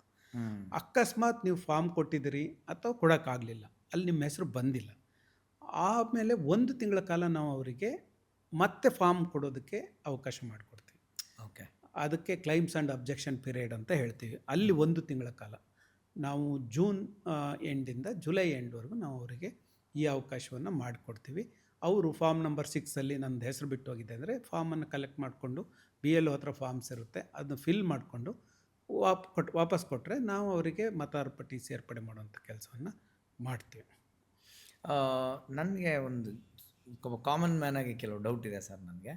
ಅಂದರೆ ಈಗ ಸುಮಾರು ಇದಾಗ್ತಾ ಇದೆ, ಕೆಲವು ID ಕಾರ್ಡೇ ಇರುತ್ತೆ, ಇನ್ನೊಂದಿರುತ್ತೆ, ಬಟ್ ಅವರು ಬೇರೆ ವೇಷದಲ್ಲಿ ಬಂದು ಜನಗಳ ಮಾಹಿತಿ ತೊಗೊಂಡು ಹೋಗೋವಂಥದ್ದು ಏನೇನೋ ಸುಮಾರು ನ್ಯೂಸ್ಗಳೆಲ್ಲ ನೋಡಿದ್ದೀವಿ ನಾವು, ರೀಲ್ಸಲ್ಲೆಲ್ಲ ಬರ್ತಾ ಇರುತ್ತೆ. ಈಗ ಬಂದಿರೋರು ಕರೆಕ್ಟ್ ಇವ್ರು BLO ಅಂತ ಹೆಂಗೆ ಕಾಮನ್ ಮ್ಯಾನ್ ಒಬ್ಬ ಕಂಡುಹಿಡಿಯೋದು ಸರ್? ಯಾಕಂದರೆ ನಮ್ಮನೆ ಗೇಟ್ ಹತ್ರನೇ ಯಾರೋ ಬಂದರೆ ಬಾಗಿಲು ತಟ್ಕೊಂಡು ನಾವು ಅಲ್ಲಿಂದ ಬರ್ತಾಯಿದ್ದೀವಿ, ಇಲ್ಲಿ ನಮ್ಮ ಡೀಟೇಲ್ಸ್ ಎಲ್ಲ ಹೇಳಿ ಅಂದರೆ ನಾನು ಯಾಕೆ ಹೇಳಬೇಕು ಅಂತ ನನಗೆ ಬರುತ್ತೆ ಪ್ರಶ್ನೆ. ಸೊ ಇದಕ್ಕೊಂದು ಕ್ಲಾರಿಟಿ ಕೊಟ್ಬಿಟ್ರೆ ಕರೆಕ್ಟ್ ಬಂದಿರೋರು BLOನೇ ಅಂತ ಗೊತ್ತಾಗೋಕ್ಕೆ ಸರ್. ಈಗ ಇಡೀ ದೇಶದಲ್ಲಿ BLO ಕಾನ್ಸೆಪ್ಟ್ ಬಂದು ಸುಮಾರು 22-23 ವರ್ಷಗಳೇ ಕಳೆದ. ಹೌದು, ಅಷ್ಟು ವರ್ಷದಿಂದ BLO ಇದ್ದಾರೆ, ನಮ್ಮ ಪ್ರತಿ ಪಾರ್ಟಿಗೂ BLO ಇದ್ದಾರೆ. ಅವ್ರಿಗೆ ಪ್ರತಿ ಮನೆಗಳು ಗೊತ್ತು, ಆ ಮನೆಯವರಿಗೂ ಇವರು ಎಲೆಕ್ಷನ್ ಕೆಲಸ ಮಾಡ್ತಾರೆ ಅಂತ ಗೊತ್ತು. ಸ್ಥಳೀಯ ಅಧಿಕಾರಿಗಳನ್ನೇ ನಾವು BLO ಅಂತ ಮಾಡಿರ್ತೀವಿ. ಉದಾಹರಣೆಗೆ ಟೀಚರ್ ಮಾಡಿರ್ತಾರೆ, ಅವ್ರವ್ರ ಶಾಲೆಯ ಶಿಕ್ಷಕರೇ BLO ಇರ್ತಾರೆ, ಇಲ್ಲಾಂದರೆ ಅವ್ರವ್ರ ಅಂಗನವಾಡಿ ಶಿಕ್ಷಕರು BLO ಇರ್ತಾರೆ, ಇಲ್ಲಾಂದರೆ ಯಾವುದೇ ಸೆಂಟ್ರಲ್ ಗೌರ್ಮೆಂಟ್ ಅಥವಾ ಸ್ಟೇಟ್ ಗೌರ್ಮೆಂಟ್ ಎಂಪ್ಲಾಯಿ ಇರ್ತಾರೆ. ಅವರು ಸಾಧ್ಯವಾದಷ್ಟು ಸ್ಥಳೀಯವಾಗಿ ಪರಿಚಯ ಇರೋರು ಇರ್ತಾರೆ. ಇಲ್ಲ ಪರಿಚಯ ಇಲ್ಲ ಅಂದರೂ ಸಹ ನಾವು ID ಕಾರ್ಡನ್ನು ಕೊಟ್ಟಿರ್ತೀವಿ, BLO ID ಕಾರ್ಡ್ ಕೊಟ್ಟಿರ್ತೀವಿ. ID ಕಾರ್ಡ್ ಕೊಟ್ಟಂಥ ಸಂದರ್ಭ ತೋರಿಸಿ ಅವರು ಅಲ್ಲಿ ಅವ್ರ ಮನೆಗೆ ಹೋಗಿ ಎನ್ಯುಮರೇಷನ್ ಫಾರ್ಮನ್ನು ಎನ್ಯುಮರೇಷನ್ ಮಾಡಬೇಕಾಗತ್ತೆ. ಅಕಸ್ಮಾತ್ ಯಾರಿಗಾದರೂ ಅನುಮಾನ ಇದ್ದರೆ, ಈಗ ಮೊದಲೆಲ್ಲ ನೀವು ನೋಡಿರ್ಬೋದು ಭಾಳಷ್ಟು ಸರಿ ಜನರಿಗೆ ಅನುಮಾನ ಇರ್ತದೆ, ಯಾರೋ ಬಂದುಬಿಟ್ರು OTP ತಗೊಂಡು ಹೋಗ್ಬಿಡ್ತಾರೆ, ನನ್ನ ಅಕೌಂಟ್ ಹ್ಯಾಕ್ ಆಗಿಬಿಡ್ತದೆ, ಅಕೌಂಟಿಂದ ದುಡ್ಡು ತೊಗೊಂಡ್ಬಿಡ್ತಾರೆ, ಆ ಥರ ಮುಗ್ಧರು ಇರ್ತಾರೆ ಸರ್. ಬಂದ್ಬಿಟ್ಟು ನಾವು ಇದೇನು ಬರ್ತಾ ಇದ್ದೀವಿ, ನಿಮ್ಮದು ಪ್ಯಾನ್ ಹೇಳಿ, ಆಧಾರ್ ಹೇಳಿ, ಇವಾಗ ನೋಡಿ ಬಂತ OTP ನೋಡಿ ಗೌರ್ಮೆಂಟ್ದು ಅಂದ್ಬಿಟ್ರೆ ನಾವು ಹೆಂಗೆ ಮಾಡೋದು? ಈಗ ಈ ಪ್ರಕ್ರಿಯೆಯಲ್ಲಿ ಇವರು ಆಧಾರ್ ಆಗಲಿ ಪ್ಯಾನ್ ಆಗಲಿ ಕೇಳೋದಿಲ್ಲ, ಪಾಯಿಂಟ್. ಆಮೇಲೆ OTP ಅಂತೂ ಕೇಳೋದೇ ಇಲ್ಲ. ಸಾರ್ವಜನಿಕರು ಇದನ್ನ ಭಾಳ ಸ್ಪಷ್ಟವಾಗಿ ಅರ್ಥ ಮಾಡ್ಕೋಬೇಕು. ಯಾವುದೇ ಕಾರಣಕ್ಕೂ OTP ಕೊಡೋ ಅವಶ್ಯಕತೆ ಇಲ್ಲ, ಪ್ಯಾನ್ ಕೊಡೋ ಅವಶ್ಯಕತೆ ಇಲ್ಲ, ಆಧಾರ್ ಕೊಡೋ ಅವಶ್ಯಕತೆ ಇಲ್ಲ, ಆಧಾರ್ ಕೊಡೋ ಅವಶ್ಯಕತೆ ಇಲ್ಲ. ಆದರೆ 12 ದಾಖಲೆಗಳನ್ನು ನಾವು ಹೇಳಿದ್ದೀವಿ. ಈಗ ನಾವು 2002ಗೆ 2025 ವೋಟರ್ಸ್ ಯಾರಿದ್ದಾರೆ ಮ್ಯಾಪ್ ಮಾಡಿದ್ದೀವಿ. ನಮ್ಮ ಜಿಲ್ಲೆಯಲ್ಲಿ ಈಗ ಸುಮಾರು 74% ಜನರನ್ನ ಮ್ಯಾಪಿಂಗ್ ಮಾಡಿದ್ದೀವಿ. ಇನ್ನು 26% ಜನ ಮ್ಯಾಪಿಂಗ್ ಆಗಿಲ್ಲ. ಮ್ಯಾಪಿಂಗ್ ಆಗಿಲ್ಲ ಅಂದರೆ 2002 ಅಲ್ಲಿ ಇದ್ರೂ ಇಲ್ಲೋ ಅನ್ನೋದನ್ನ ಕನ್ಫರ್ಮ್ ಮಾಡ್ಕೋಬೇಕಾಗುತ್ತೆ. ಅವಾಗ ಇದ್ರೋ ಹೌದು, ಹುಟ್ಟಿದ್ರೋ ಅದಕ್ಕಾಗಿ 74% ಜನ ಏನಿದ್ದಾರೆ ಅವರು ಯಾವುದೇ ದಾಖಲೆ ಕೊಡೋ ಅವಶ್ಯಕತೆ ಇಲ್ಲ. ಅಂದರೆ ಅವರು ಅಥವಾ ಅವ್ರ ಫ್ಯಾಮಿಲಿಯಲ್ಲಿ ಯಾರೋ ಒಬ್ಬರು, ಅವ್ರ ತಂದೆನೋ ಅವ್ರ ತಾತನೋ ಯಾರೋ ಇದ್ದರೂ ಅವ್ರು ಮ್ಯಾಪಿಂಗ್ ಮಾಡಿದ್ದೀವಿ. ಹಾಗಾಗಿ ಅವರು ಮತ್ತೆ ಪ್ರೂವ್ ಮಾಡಬೇಕಾಗಿಲ್ಲ, ನಾನು ಭಾರತೀಯ ನಾಗರಿಕ ಅಂತ ಪ್ರೂವ್ ಮಾಡೋಂಥ ಅವಶ್ಯಕತೆ ಇಲ್ಲ. ಹಾಗಾಗಿ ಅವ್ರ ಹತ್ರ ಏನೂ ದಾಖಲೆಗಳನ್ನು ಕೇಳೋದಿಲ್ಲ. ಯಾರು ಮ್ಯಾಪಿಂಗ್ ಆಗಿಲ್ಲ ಅವ್ರಿಗೆ ಮತದಾರ ಪಟ್ಟಿಯಲ್ಲಿದ್ದಾರೆ, ಅವರೀಗ ಎನ್ಯುಮರೇಷನ್ ಫಾರ್ಮ್ ಫಿಲ್ ಮಾಡಿಕೊಡ್ತಾರೆ. ಅವರು 12 ದಾಖಲೆಗಳನ್ನು ಕೊಡಬೇಕು. ನಾನು ನಿಮಗೆ ಯಾವುದು 12 ದಾಖಲೆಗಳಂತ ನಾನು ನಿಮಗೆ ಲಿಸ್ಟನ್ನು ಕೊಡ್ತೀನಿ. ಅದನ್ನ ಒಂದ್ಸರಿ ನಾಗರಿಕರಿಗೆ ಅದನ್ನು ತೋರಿಸಿದ್ರೆ ಇಂಥ ದಾಖಲೆಗಳು ಖಂಡಿತ ಹಾಕೋಣ ಸರ್. ಹಾಗಾಗಿ ಅದು ಅನುಕೂಲ ಆಗುತ್ತೆ ಎಲ್ಲರಿಗೂ. ಇಂಥ ದಾಖಲೆಗಳನ್ನ ಯಾರ್ದು ಮ್ಯಾಪಿಂಗ್ ಆಗಿಲ್ಲ ಅವರು ಇಂಥ ದಾಖಲೆಗಳನ್ನು ಇಟ್ಕೋಬೇಕು. ಯಾವುದಾದ್ರೂ ಒಂದು, ಭಾಳ ಮುಖ್ಯವಾಗಿ ಕೇಂದ್ರ ಸರ್ಕಾರ ಅಥವಾ ರಾಜ್ಯ ಸರ್ಕಾರ ಕೊಟ್ಟಂಥ ಯಾವುದೇ ID, ಫೋಟೋ ID ಇರ್ಬೋದು, ಅದು ಏನೇ ಫೋಟೋ ID ಇರ್ಬೋದು, ಆಧಾರ್ನ ಕನ್ಸಿಡರ್ ಮಾಡೋದಿಲ್ಲ. ಆಧಾರ್ನ ನಾವು ಗುರುತಿಗೆ ಅಂತ ಮಾತ್ರ ಬಳಸ್ಕೊತೀವಿ. ಅದಕ್ಕೆ ಇದು ಅಂತ ಏನು ನಾಗರಿಕತ್ವಕ್ಕೆ ಸಿಟಿಸನ್ಶಿಪ್ಗೆ ಅಂತ ಆಧಾರ್ನ ಕನ್ಸಿಡರ್ ಮಾಡೋದಿಲ್ಲ. ಅದು ಬಿಟ್ಟರೆ ಬೇರೆ ಬೇರೆ, ಉದಾಹರಣೆಗೆ ಅವ್ರಿಗೆ ಮನೆ ಯಾವುದೋ ಹಂಚಿಕೆ ಆಗಿತ್ತು ತಗೋಬೋದು, ಅವ್ರ ಶಾಲಾ ದಾಖಲೆ ತೆಗೆದಿರ್ಬೋದು, ಇವೆಲ್ಲವನ್ನು ಆಮೇಲೆ ರೆಸಿಡೆನ್ಷಿಯಲ್ ಸರ್ಟಿಫಿಕೇಟು ಇಶ್ಯೂ ಮಾಡಿರುವಂಥದ್ದು, ಇವೆಲ್ಲ ಡಾಕ್ಯುಮೆಂಟ್, ಒಟ್ಟು 12 ಡಾಕ್ಯುಮೆಂಟ್ ಇದೆ. ನಾನು 12 ಡಾಕ್ಯುಮೆಂಟನ್ನು ತೋರಿಸ್ತೀನಿ ಸಾರ್ವಜನಿಕರ ಅನುಕೂಲಕ್ಕಾಗಿ. ನೀವು ಅದನ್ನು ಒಂದ್ಸರಿ ಒಂದೊಂದೇ ಡಾಕ್ಯುಮೆಂಟನ್ನು ತೋರಿಸಿದರೆ ಅವರಿಗೆ ಅನುಕೂಲ ಆಗ್ತದೆ. ಸರ್, ಈಗ ನನಗೆ ಇವಾಗ ಈ ಕಡೆಗೆ ಬರ್ತೀನಿ. ಎಲ್ಲ ಮಾಹಿತಿಗಳು ಕೊಟ್ಟು ಕರೆಕ್ಟಾಗಿ ಬಂದಿರೋ BLO ಆಫೀಸರ್ ಅಂತ ಹೇಳಿ ಕೂಡ ಆ ಮನೆಯವ್ರು ಅಕಸ್ಮಾತ್ ಕೋಪ್ರೇಟ್ ಮಾಡಲಿಲ್ಲ ಅಂದರೆ ನೆಕ್ಸ್ಟ್ ಏನು ಸರ್? ಅಂದರೆ ಆ ಮನೆಯವ್ರು ಇವಾಗ ನಾವು ಕೊಡೋದೇ ಇಲ್ಲ ರೀ, ನೀವು ಯಾರಂತ ನಮ್ಗೆ ಗೊತ್ತಿಲ್ಲ, ನಾವು ಮಾಡಲ್ಲ ಅಂತ ಆ ಥರದ್ದು ಏನಾದ್ರು ಅವ್ರು ಹಠಕ್ಕೆ ಬಿದ್ದರೆ ಅವ್ರ ಮೇಲೆ ಏನಾದ್ರು ಕ್ರಮ ಆ ಥರದ್ದು ಏನಾರು ಇದೆಯಾ? ಇಲ್ಲ. ಈ ಮತದಾರ ಪಟ್ಟಿಯಲ್ಲಿ ಸೇರ್ಪಡೆ ಮಾಡಿಲ್ಲ ಅನ್ನೋ ಕಾರಣಕ್ಕೆ ಯಾರಿಗೂ ಕ್ರಮ ಇಲ್ಲ. ಆದರೆ ಭಾರತೀಯ ನಾಗರಿಕರಾಗಿ ನಾವು ಮತದಾರ ಪಟ್ಟಿಯಲ್ಲಿ ಇರಬೇಕಾದ್ರೂ ನಮ್ಮ ಹಕ್ಕು ಅದು. ಆಮೇಲೆ ನಾವು ವೋಟ್ ಮಾಡುವಂಥದ್ದು ನಮ್ಮ ಕರ್ತವ್ಯ. ಹಾಗಾಗಿ ಈ 2 ದೃಷ್ಟಿಯಿಂದ ಮತದಾರ ಪಟ್ಟಿಯಲ್ಲಿ ಹೆಸರು ಸೇರ್ಪಡೆ ಮಾಡಲೇಬೇಕು. ಹಾಗಾಗಿ ಅಕಸ್ಮಾತ್ ಅವ್ರು ಮಾಡೋದಿಲ್ಲ, ನಾನು ಇವ್ರು ಬಂದವ್ರ ಮೇಲೆ ನಂಬಿಕೆ ಇಲ್ಲ ಅಂತಂದರೆ ಈ ವೆಬ್ಸೈಟಿಗೆ ಹೋಗಲಿ, ಎಲೆಕ್ಷನ್ ಕಮಿಷನ್ ಆಫ್ ಇಂಡಿಯಾದ ವೆಬ್ಸೈಟಿಗೆ ಹೋಗಲಿ, ಅಲ್ಲಿ ಫಾರ್ಮನ್ನು ಫಿಲ್ ಮಾಡಲಿ. ಅಂದರೆ ಸಾರಿ ಇಟ್ಟುಂಡ್ರು, ನಾನು ಆ ಉದ್ದೇಶದಲ್ಲಿ ಕೇಳ್ತಿಲ್ಲ ಸರ್. ಈಗ ನೀವೇನಂದ್ರಿ, ಮನೆಯವ್ರು ಯಾರೋ ಊರಲ್ಲಿ ಇಲ್ಲ ಅಂದರೆ ಅಲ್ಲಿ ರೆಡ್ ಸ್ಟಿಕ್ಕರ್ ಅಂಟಿಸ್ತಾರೆ, ಇನ್ನೊಂದಾಯಿತು ಅಂದರೆ ಗ್ರೀನ್ ಇದೆ ಅಂತ. ಈಗ ನಾನೇನು ಹೇಳ್ತಾ ಇದ್ದೀನಿ ಅಂತಂದರೆ, ಈಗ ಎಲ್ಲೋ ಬೇರೆ ಕಡೆಯಿಂದ ದೇಶ ಇರ್ಬೋದು, ಬೇರೆ ಊರೆಲ್ಲೋ ಬಂದು ಸೇರ್ಕೊಂಡ್ಬಿಟ್ಟು ಈಗ ಅವ್ರು ನಾವು ಕೋಪ್ರೇಟ್ ಮಾಡಿಲ್ಲ ಅಂದರೆ ಅವ್ರಿಗೇನೋ ಒಂದು ಗುರ್ತಿಟ್ಕೋಬೇಕಲ್ಲ ಸರ್. ಈ ಪರ್ಟಿಕ್ಯುಲರ್ಲಿ ಮನೇಲಿ ಅವ್ರು ಆ ಥರದ್ದು ಏನಾರು ಇದೆಯಾ ಅಂತ ನಾನು ಜಸ್ಟ್ ಆಸ್ಕಿಂಗ್. ಆ ಥರದ್ದು ಅವ್ರನ್ನ ಹೆಂಗೆ ಕಂಡುಹಿಡಿಯೋದು, ನಾವು ಏನು ಮಾಡೋದು ಅಂದ್ಬಿಟ್ಟು ಅಂತ. ಇಲ್ಲ, ಈಗ ಏನಾಗ್ತದೆ, ಅವ್ರ ಹತ್ರ ಯಾರ ಹತ್ರ ದಾಖಲೆ ಇಲ್ಲ, ಅವ್ರ ಅಪ್ಲಿಕೇಶನ್ನೇ ಕೊಡ್ಲಿಕ್ಕೆ ಆಗೋದಿಲ್ಲ. ಒಂದು ಅಕಸ್ಮಾತ್ ಕೊಟ್ಟರು ಸಹ ನಾವು ನೋಟಿಸ್ ಕೊಡ್ತೀವಿ. ಉದಾಹರಣೆಗೆ ಈಗ ಮತದಾರ ಪಟ್ಟಿ ಸೇರ್ಪಡೆ ಮಾಡೋದಕ್ಕೆ ಅರ್ಹತೆ ಏನು ಅಂತ ಒಂದ್ಸರಿ ಕ್ಲಾರಿಫೈ ಮಾಡಿಬಿಡ್ತೀನಿ. ಮೊಟ್ಟ ಮೊದಲ ಅರ್ಹತೆ ಭಾರತೀಯ ನಾಗರಿಕರಾಗಿರ್ಬೇಕು, ಒಂದನೇದು. ಎರಡನೇದು ಅವರಿಗೆ 18 ವರ್ಷ ವಯಸ್ಸಾಗಿರಬೇಕು. ಅದು ನಮ್ಮದು ಈಗ ಎಲಿಜಿಬಿಲಿಟಿ ಡೇಟನ್ನು 1/10/26ಗೆ ಅಕ್ಟೋಬರ್ 1ಗೆ ಅವರಿಗೆ 18 ವರ್ಷ ಆಗಿರಬೇಕು. ಮೂರನೇದು ಸ್ಥಳೀಯ ನಿವಾಸಿ ಆಗಿರಬೇಕು, ಅಂದರೆ ಆ ಏರಿಯಾದ ರೆಸಿಡೆಂಟ್ ಆಗಿರಬೇಕು. ಕರೆಕ್ಟ್. ಅದಾದಮೇಲೆ ಕೊನೆಯದು ಅವರು ದಿವಾಳಿಕೋರರಾಗಿರ್ಬಾರ್ದು ಅಂತ. ದಿವಾಳಿಕೋರರ ಪ್ರಕ್ರಿಯೆಯಲ್ಲಿ ಸಿವಿಲ್ ಕೋರ್ಟಲ್ಲಿ ದಿವಾಳಿಕೋರರಾಗಿದ್ದಾರೆ ಅಂತ ಅವ್ರನ್ನ ಘೋಷಣೆ ಮಾಡಿರ್ಬಾರ್ದು. ಇದೇ 4 ಕಂಡೀಷನ್ ಇರ್ತದೆ. ಅದು ಬಿಟ್ಟು ಬೇರೆ ಏನೂ ಕಂಡೀಷನ್ ಇಲ್ಲ. ಅವರು ಯಾರೋ ಡೆಲ್ಲಿಯವರು ಇಲ್ಲಿದ್ದಾರೆ ಅಂದರೆ ಇಲ್ಲಿಯ ಸ್ಥಳೀಯ ನಿವಾಸಿ ಆಗಿದ್ದಂದ್ರೆ ಇಲ್ಲೇ ಅವ್ರು ಅಪ್ಲೈ ಮಾಡೋಕ್ಕಾಗುತ್ತೆ. ಆದರೆ 2 ಕಡೆ ಮಾತ್ರ ಅಪ್ಲೈ ಮಾಡಬಾರ್ದು. 2 ಕಡೆ ಮತದಾರ ಪಟ್ಟಿ ಸೇರಿಸ್ಬಾರ್ದು. 2 ಕಡೆಗೆ ಮತದಾರ ಪಟ್ಟಿ ಇಲ್ಲಿ ಇತ್ತು ಅಂತಂದರೆ ಅಂಥವ್ರ ಮೇಲೆ ಕ್ರಿಮಿನಲ್ ಮೊಕದ್ದಮೆಯನ್ನು ಹೂಡ್ತೇವೆ. 2 ಕಡೆ ಮೊದಲೆಲ್ಲ ಹೌದು. ಈಗ ಹಳೆ ಮತದಾರ ಪಟ್ಟಿಯಲ್ಲಿ ಭಾಳಷ್ಟು ಜನ 2 ಕಡೆ ಇದೆ. ಉದಾಹರಣೆಗೆ ಇಲ್ಲಿ ಬೆಂಗಳೂರು ಬಂದಿದ್ದಾರೆ ಕೆಲಸಕ್ಕೆ, ಬೆಂಗಳೂರಲ್ಲಿ ಒಂದಿದೆ. ಇಲ್ಲಿ ಸ್ಥಳೀಯ ಚುನಾವಣೆಗಳು BBMP GBA ಚುನಾವಣೆಗಳು ಪಾರ್ಟಿಸಿಪೇಟ್ ಮಾಡ್ತಾರೆ. ಇನ್ನು ಊರಲ್ಲಿ ಮತದಾರ ಪಟ್ಟಿಯಲ್ಲಿ ಹೆಸರು ಇಟ್ಕೊಂಡಿರ್ತಾರೆ. ಅಲ್ಲಿ MLA ಎಲೆಕ್ಷನ್ ಬಂತು, MP ಎಲೆಕ್ಷನ್ ಬಂತು, ಅಲ್ಲೂ ವೋಟ್ ಹಾಕ್ತಾರೆ. ಈ ಥರ ಮಾಡಬಾರ್ದು. ಇಲ್ಲಿ ಇರಬೇಕು, ಇಲ್ಲ ಊರಲ್ಲಿ ಇರಬೇಕು. ಎಲ್ಲಾದರೂ ಒಂದು ಕಡೆ ಮಾತ್ರ ಮತದಾರ ಪಟ್ಟಿಯಲ್ಲಿ ಹೆಸರು ಇರಬೇಕು. 2 ಕಡೆ ಇರೋದನ್ನು ಇಡೀ ದೇಶಾದ್ಯಂತ 2 ಕಡೆ ಇದ್ರೂ ಸಹ ನಾವು ಕಂಡುಹಿಡಿಯೋದಕ್ಕೆ ಸಾಫ್ಟ್ವೇರ್ ಇದೆ. ಹೌದಾ? ಹೌದು. ಈಗ ಮಾಸ್ಟರ್ ಆನಂದ್ ಅಂತ ಹೊಡೆದು ನಾನು ಚೆಕ್ ಮಾಡಿದರೆ ನಿಮ್ದು ಹೆಸರು ಎಲ್ಲೆಲ್ಲಿದೆ ಅಂತ ನಮಗೆ ಯಾವ್ಯಾವ ರಾಜ್ಯದಲ್ಲಿದೆ, ಯಾವ ಊರಲ್ಲಿದೆ ಅಂತ. ಅಂಥ ಸಂದರ್ಭದಲ್ಲಿ ನಾವು ಕಾಯ್ದೆಗೆ ವಿರುದ್ಧವಾಗಿ ಕೆಲಸ ಮಾಡ್ದಂಗೆ ಆಗ್ತದೆ, ತಪ್ಪು ಕೆಲಸ ಮಾಡ್ದಂಗೆ ಆಗ್ತದೆ. ಹಾಗಾಗಿ ಅಂಥವ್ರ ಮೇಲೆ ಕ್ರಿಮಿನಲ್ ಮೊಕದ್ದಮೆ ಹೂಡಲಿಕ್ಕೂ ಸಹ ಅವಕಾಶ ಇರ್ತದೆ. ಹಾಗಾಗಿ ನಾನು ಸಾರ್ವಜನಿಕರಲ್ಲಿ ಮನವಿ ಮಾಡೋದು ಇಷ್ಟೇ, ನೀವು ಮೊದಲು ಡಿಸೈಡ್ ಮಾಡಿ. ಎನ್ಯುಮರೇಷನ್ ಫಾರ್ಮ್ ತೊಗೊಳೋಕ್ಕಿಂತ ಮೊದಲು ಈಗ ಉದಾಹರಣೆಗೆ ಈಗ ಹಳೆ 2025 ಮತದಾರರ ಪಟ್ಟಿಯಲ್ಲಿ ನಿಮ್ಮದೆಲ್ಲೋ ಒಂದು ವಿಲೇಜಲ್ಲಿ ಇದೆ ಅಂತ ಅಂದ್ಕೊಳ್ಳಿ. ಆಮೇಲೆ ಇಲ್ಲಿ ಬೆಂಗಳೂರಲ್ಲೂ ಇದೆ. ಆದರೆ ಈಗ ಎಲ್ಲಿ ಇರಬೇಕು ಅಂತ ನೀವು ಮೊದಲು ಡಿಸೈಡ್ ಮಾಡಬೇಕು. ಊರಲ್ಲಿರೋದಾದರೆ ಅಲ್ಲಿ ಎನ್ಯುಮರೇಷನ್ ಫಾರ್ಮನ್ನು ಫಿಲ್ ಮಾಡಿಕೊಡ್ಬೇಕು. ಇವರು ಫಿಲ್ ಮಾಡಿಕೊಡ್ಬೋದು, ಇಲ್ಲ ಅವ್ರ ತಂದೆ ತಾಯಿ ಇದ್ದರೂ ಸಹ ಫಾರ್ಮ್ ಇಸ್ಕೊಂಡು ಫಿಲ್ ಮಾಡಿಕೊಡೋದಕ್ಕೆ ಅವಕಾಶ ಮಾಡಿಕೊಟ್ಟಿದೆ. ಆದರೆ ಅಲ್ಲಿ ಕೊಟ್ಟ ಮೇಲೆ ಇಲ್ಲೂ ಸಹ ಕೊಡೋದಿದೆಯಲ್ಲ, ಅದು ಕ್ರಿಮಿನಲ್ ಅಫೆನ್ಸ್ ಆಗುತ್ತೆ. ಅಂಥವರಿಗೆ 1 ವರ್ಷಗಳ ಕಾಲ ಜೈಲಿಗೆ ಹಾಕುವಂಥ ಶಿಕ್ಷೆಯನ್ನು ಕೊಡಲಿಕ್ಕೆ ಅವಕಾಶ ಇದೆ. ಅಂಥವ್ರ ಮೇಲೆ ಕ್ರಿಮಿನಲ್ ಮೊಕದ್ದಮೆ ದಾಖಲಾಗುತ್ತೆ. ಹಾಗಾಗಿ ನಾನು ಸಾರ್ವಜನಿಕರಲ್ಲಿ ಮನವಿ ಮಾಡೋದು, ನೀವು ಇಲ್ಲಿದ್ದೀರಿ, ಇಲ್ಲಿ ಸೇರ್ಪಡೆ ಮಾಡಿ. ಇಲ್ಲ ನೀವು ಸೇರ್ಪಡೆ ಮಾಡೋದಿಲ್ಲ, ನೀವು ಉದಾಹರಣೆ ತಮಿಳ್ನಾಡಲ್ಲಿ ಇಲ್ಲಿ, ಯಾಕಂದರೆ ಬೆಂಗಳೂರಲ್ಲಿ ತುಂಬ ಜನ ತಮಿಳ್ನಾಡಿಂದ ಬಂದಿದ್ದಾರೆ, ಆಂಧ್ರದಿಂದ ಬಂದವರು, ಕೇರಳದಿಂದ ಬಂದು, ನಾರ್ತ್ ಇಂಡಿಯಾದಿಂದ ಬಂದವರು. ಅವ್ರು ಫಸ್ಟ್ ಡಿಸೈಡ್ ಮಾಡಬೇಕು ಎಲ್ಲಿ ನನ್ನ ಮತದಾರರ ಪಟ್ಟಿಯಲ್ಲಿ ಹೆಸರಿರಬೇಕು ಅಂತ. ಅವ್ರ ಸ್ಟೇಟಲ್ಲಿ ಇರಬೇಕಾ, ಅವ್ರ ಊರಲ್ಲಿ ಇರಬೇಕಾ, ಅಥವಾ ಇಲ್ಲಿರ್ಬೇಕಂತ. ಎಲ್ಲಿರ್ಬೇಕಂತ ಡಿಸೈಡ್ ಮಾಡ್ಕೊಂಡು ಎನ್ಯುಮರೇಷನ್ ಫಾರ್ಮನ್ನು ಕೊಡಬೇಕು. ಅದು ಬಿಟ್ಟು ಎರಡೆರಡು ಕಡೆ ಕೊಡೋದು ಅಪರಾಧ ಆಗುತ್ತೆ ಸರ್. ಆಮೇಲೆ ನಾವು ನ್ಯೂಸಲ್ಲಿ ತುಂಬ ಇದು ಕೂಡ ನೋಡಿದ್ದೀವಿ ಸರ್, ಎಲೆಕ್ಷನ್ ಟೈಮಲ್ಲೆಲ್ಲ ನನ್ನ ಹೆಸರೇ ಇಲ್ಲ ಅಂತೆಲ್ಲ ಕೆಲವರು ಹೇಳ್ತಾ ಇರ್ತಾರೆ. ಸೊ ಈ SIR ಪಟ್ಟಿಯಲ್ಲಿ ನನ್ನ ಹೆಸರೇ ಇಲ್ಲ ಅನ್ನೋರು ನಾನೇನು ಮಾಡಬೇಕು ಸರ್? ಈಗ ನಾರ್ಮಲ್ಲಾಗಿ ನಾವು ಎಲೆಕ್ಷನ್ ಬಂದಾಗ ನೋಡ್ತೀವಿ, ನನ್ನ ಹತ್ರ ID ಕಾರ್ಡ್ ಇದೆ, ತೋರಿಸ್ತಾರೆ ಟಿವಿಯಲ್ಲೆಲ್ಲ, ನನ್ನ ಹತ್ರ ID ಕಾರ್ಡ್ ಇದೆ, ಆದರೆ ಮತದಾರರ ಪಟ್ಟಿಯಲ್ಲಿ ಹೆಸರಿಲ್ಲ. ಭಾಳ ಮುಖ್ಯವಾಗಿ ID ಕಾರ್ಡ್ ಇದ್ದರೆ ಮತದಾನ ಮಾಡೋಕ್ಕಾಗೋದಿಲ್ಲ. ಓಕೆ, ಮತದಾರರ ಪಟ್ಟಿಯಲ್ಲಿ ಹೆಸರಿರಬೇಕು.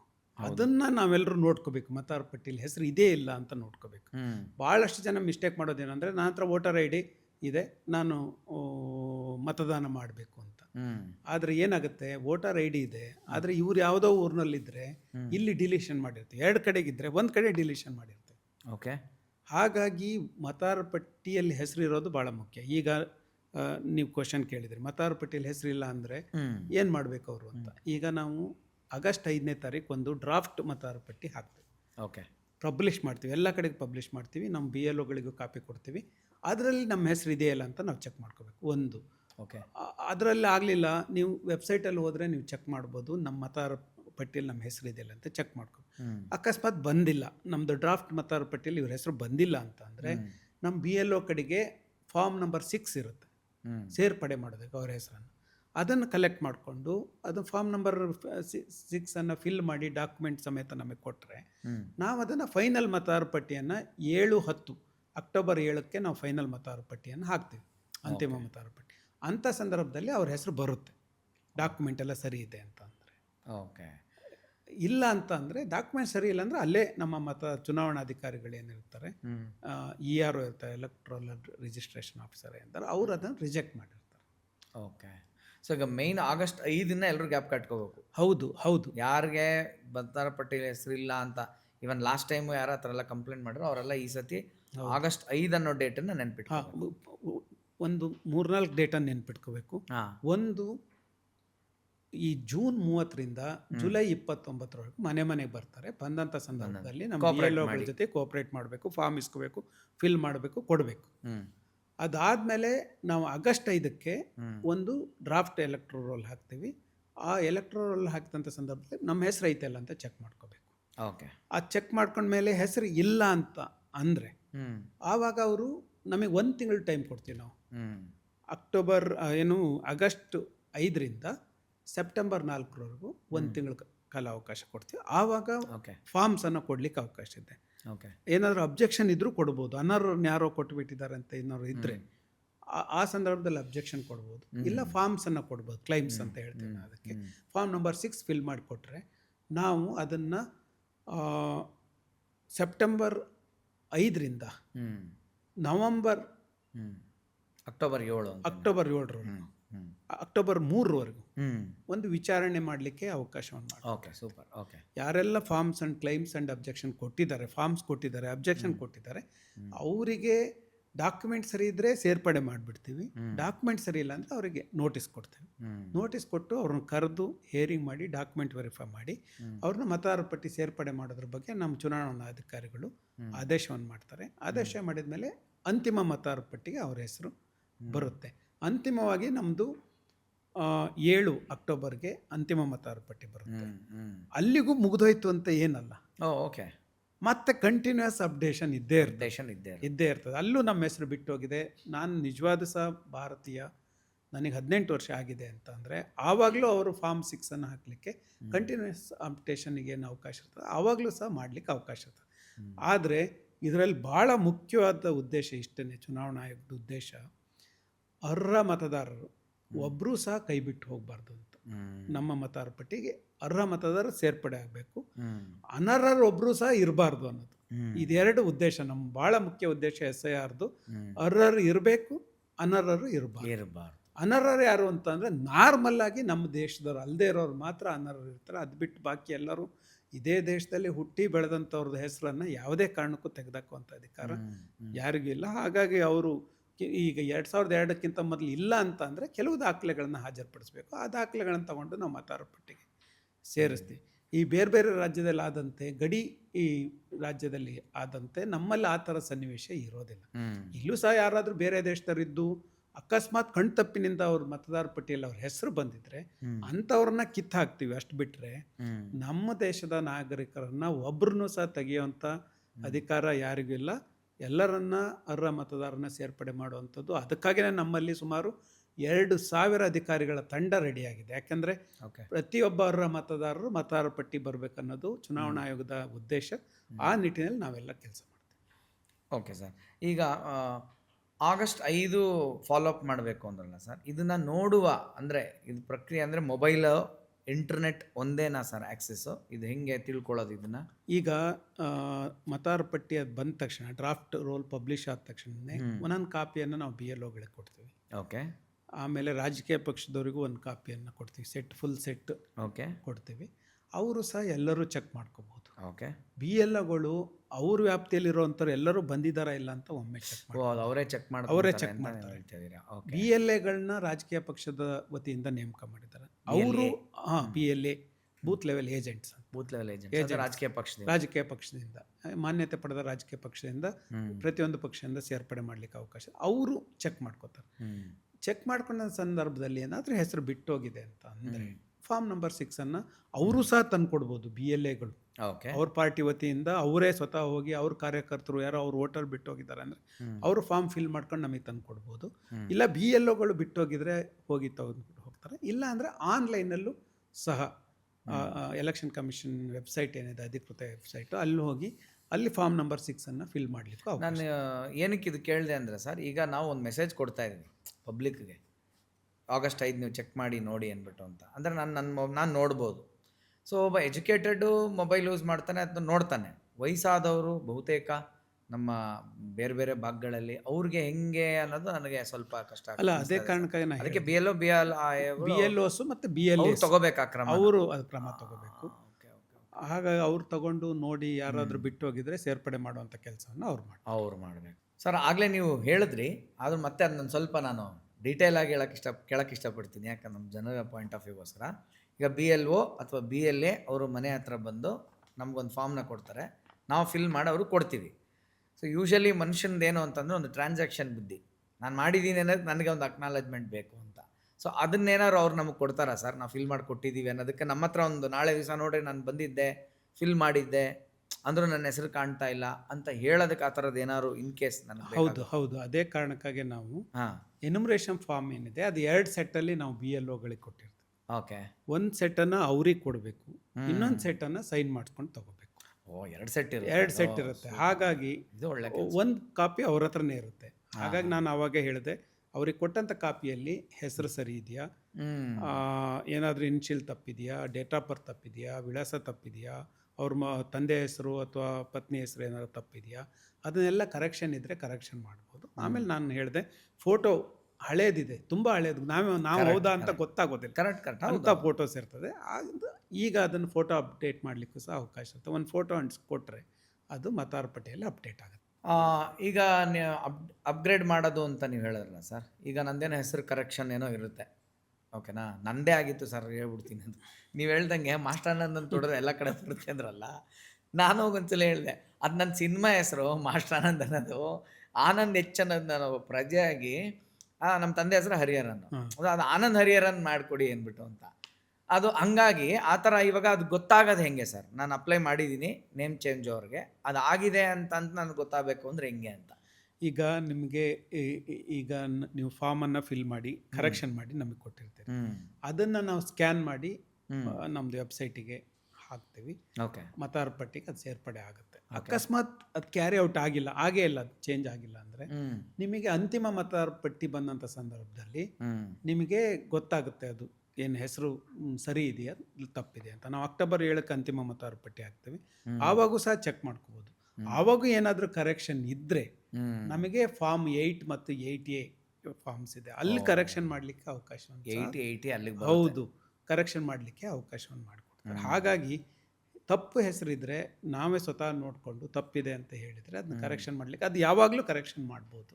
ನಮಗೆ ಫಾರ್ಮ್ ನಂಬರ್ 6, 7, 8, 8A ಈ ಫಾರ್ಮ್ಗಳ ಮೂಲಕ ನಾವು ಹೊಸದಾಗಿ ಸೇರ್ಪಡೆ ಮಾಡ್ಬೋದು. ಇರೋರನ್ನ ಬೇಡ ಅಂದರೆ ಸತ್ತೋಗಿದ್ದಾರೆ, ತೀರ್ಕೊಂಡಿದ್ದಾರೆ, ಶಿಫ್ಟ್ ಆಗಿದ್ದಾರೆ ತೆಗಿಬೋದು. ಆಮೇಲೆ ಕರೆಕ್ಷನ್ ಮಾಡ್ಬೋದು ಮತ್ತು ಒಂದು ಕಡೆಯಿಂದ ಇನ್ನೊಂದು ಕಡೆ ಶಿಫ್ಟ್ ಮಾಡ್ಬೋದು. ಇಷ್ಟು ಅವಕಾಶವನ್ನು ನಾವು ಚುನಾವಣಾ ಆಯೋಗ ಮಾಡಿಕೊಟ್ಟಿದೆ. ಓಕೆ ಸರ್, ನೀವು ಹೇಳಿದ್ರೆ ಆನ್ಲೈನ್ ಮೂಲಕ ಇದೆಲ್ಲ ನಾವು ಮಾಡ್ಬೋದು ಅಂದ್ಬಿಟ್ಟು ಅಂತ. ಅದಕ್ಕೆ ಆದಂಥ ವೆಬ್ಸೈಟ್ಗಳು, ಪರ್ಟಿಕ್ಯುಲರ್ ವೆಬ್ಸೈಟ್ ಒಂದಿದೆಯಾ, ಆ ಥರ ಹಲವಾರು ಇದ್ದರೆ ಅದೇನು ಅಂತ ನೀವು ಸ್ವಲ್ಪ ಹೇಳ್ಬೋದು ಸರ್? ಇಲ್ಲ, ಒಂದೇ ಅಧಿಕೃತ ವೆಬ್ಸೈಟ್ ಇರೋದು. ಭಾರತೀಯ ಚುನಾವಣಾ ಆಯೋಗದ ಒಂದೇ ಅಧಿಕೃತ ವೆಬ್ಸೈಟ್ ಇದೆ. ಅಲ್ಲಿ ಹೋಗಿ ಮಾತ್ರ ನಾವು ಮತದಾರರ ಪಟ್ಟಿಗೆ ನೋಂದಣಿ ಮಾಡ್ಕೊಳ್ಳಿಕ್ಕೆ ಅವಕಾಶ ಇರ್ತದೆ. ಅಲ್ಲಿ ಫಾರ್ಮ್ ನಂಬರ್ 6 ಇರುತ್ತೆ, ಎನ್ಯುಮರೇಷನ್ ಫಾರ್ಮ್ ಇರುತ್ತೆ, ಅದನ್ನು ಮಾಡಬೇಕು.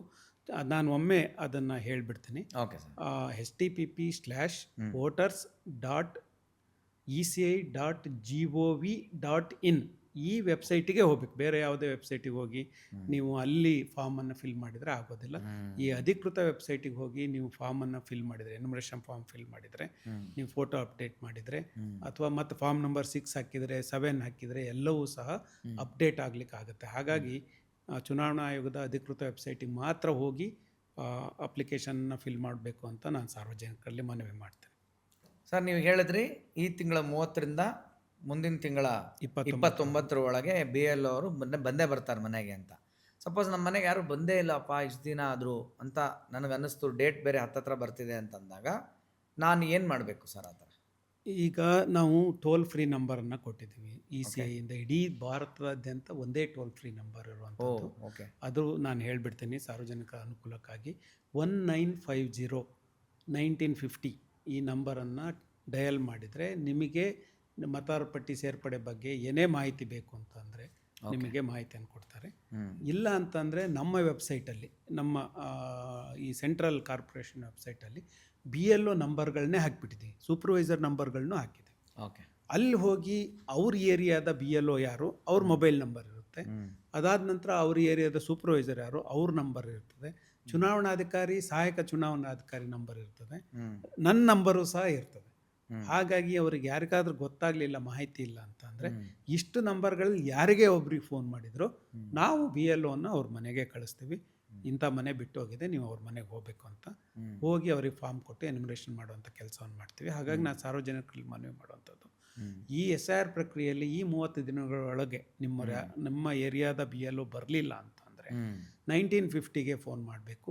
ಇಲ್ಲ ಅಂತಂದರೆ ನಮ್ಮ ವೆಬ್ಸೈಟಿಗೆ ಹೋಗಿ ಅಲ್ಲಿ BLO ನಂಬರು, ಸೂಪರ್ವೈಸರ್ ನಂಬರು, ಚುನಾವಣಾಧಿಕಾರಿ, ಸಹಾಯಕ ಚುನಾವಣಾ ನಂಬರ್ ಇರ್ತದೆ, ಅವರಿಗೆ ಫೋನ್ ಮಾಡೋ ಮೂಲಕ ತಾವು SIR ಪ್ರಕ್ರಿಯೆಯಲ್ಲಿ ಭಾಗವಹಿಸ್ಬೋದು.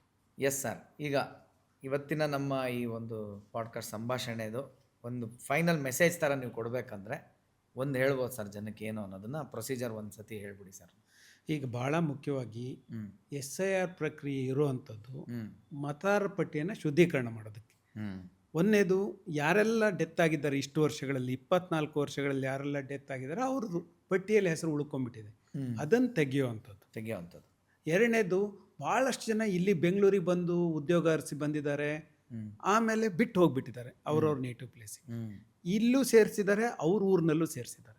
ಅಂಥವ್ರನ್ನ ಇಲ್ಲಿ ತೆಗೆಯುವಂಥದ್ದು. ಯಾರು ಇಲ್ಲಿ ಇಲ್ವೋ, ಪರ್ಮನೆಂಟಾಗಿ ಶಿಫ್ಟ್ ಆಗಿದ್ದಾರೆ, ಅಂಥವ್ರನ್ನ ಇಲ್ಲಿಂದ ತೆಗೆಯುವಂಥದ್ದು. ಇದು ಭಾಳ ಮುಖ್ಯ. ಅದಕ್ಕಾಗಿ ನಾವು 2000 ಜನರ ತಂಡ ನಾವು ಇದೇ ತಿಂಗಳ 30ನೇ ತಾರೀಕಿಂದ ಮುಂದಿನ ತಿಂಗಳ 29ನೇ ತಾರೀಕುವರೆಗೂ ಮನೆಗೆ ಹೋಗ್ತೀವಿ.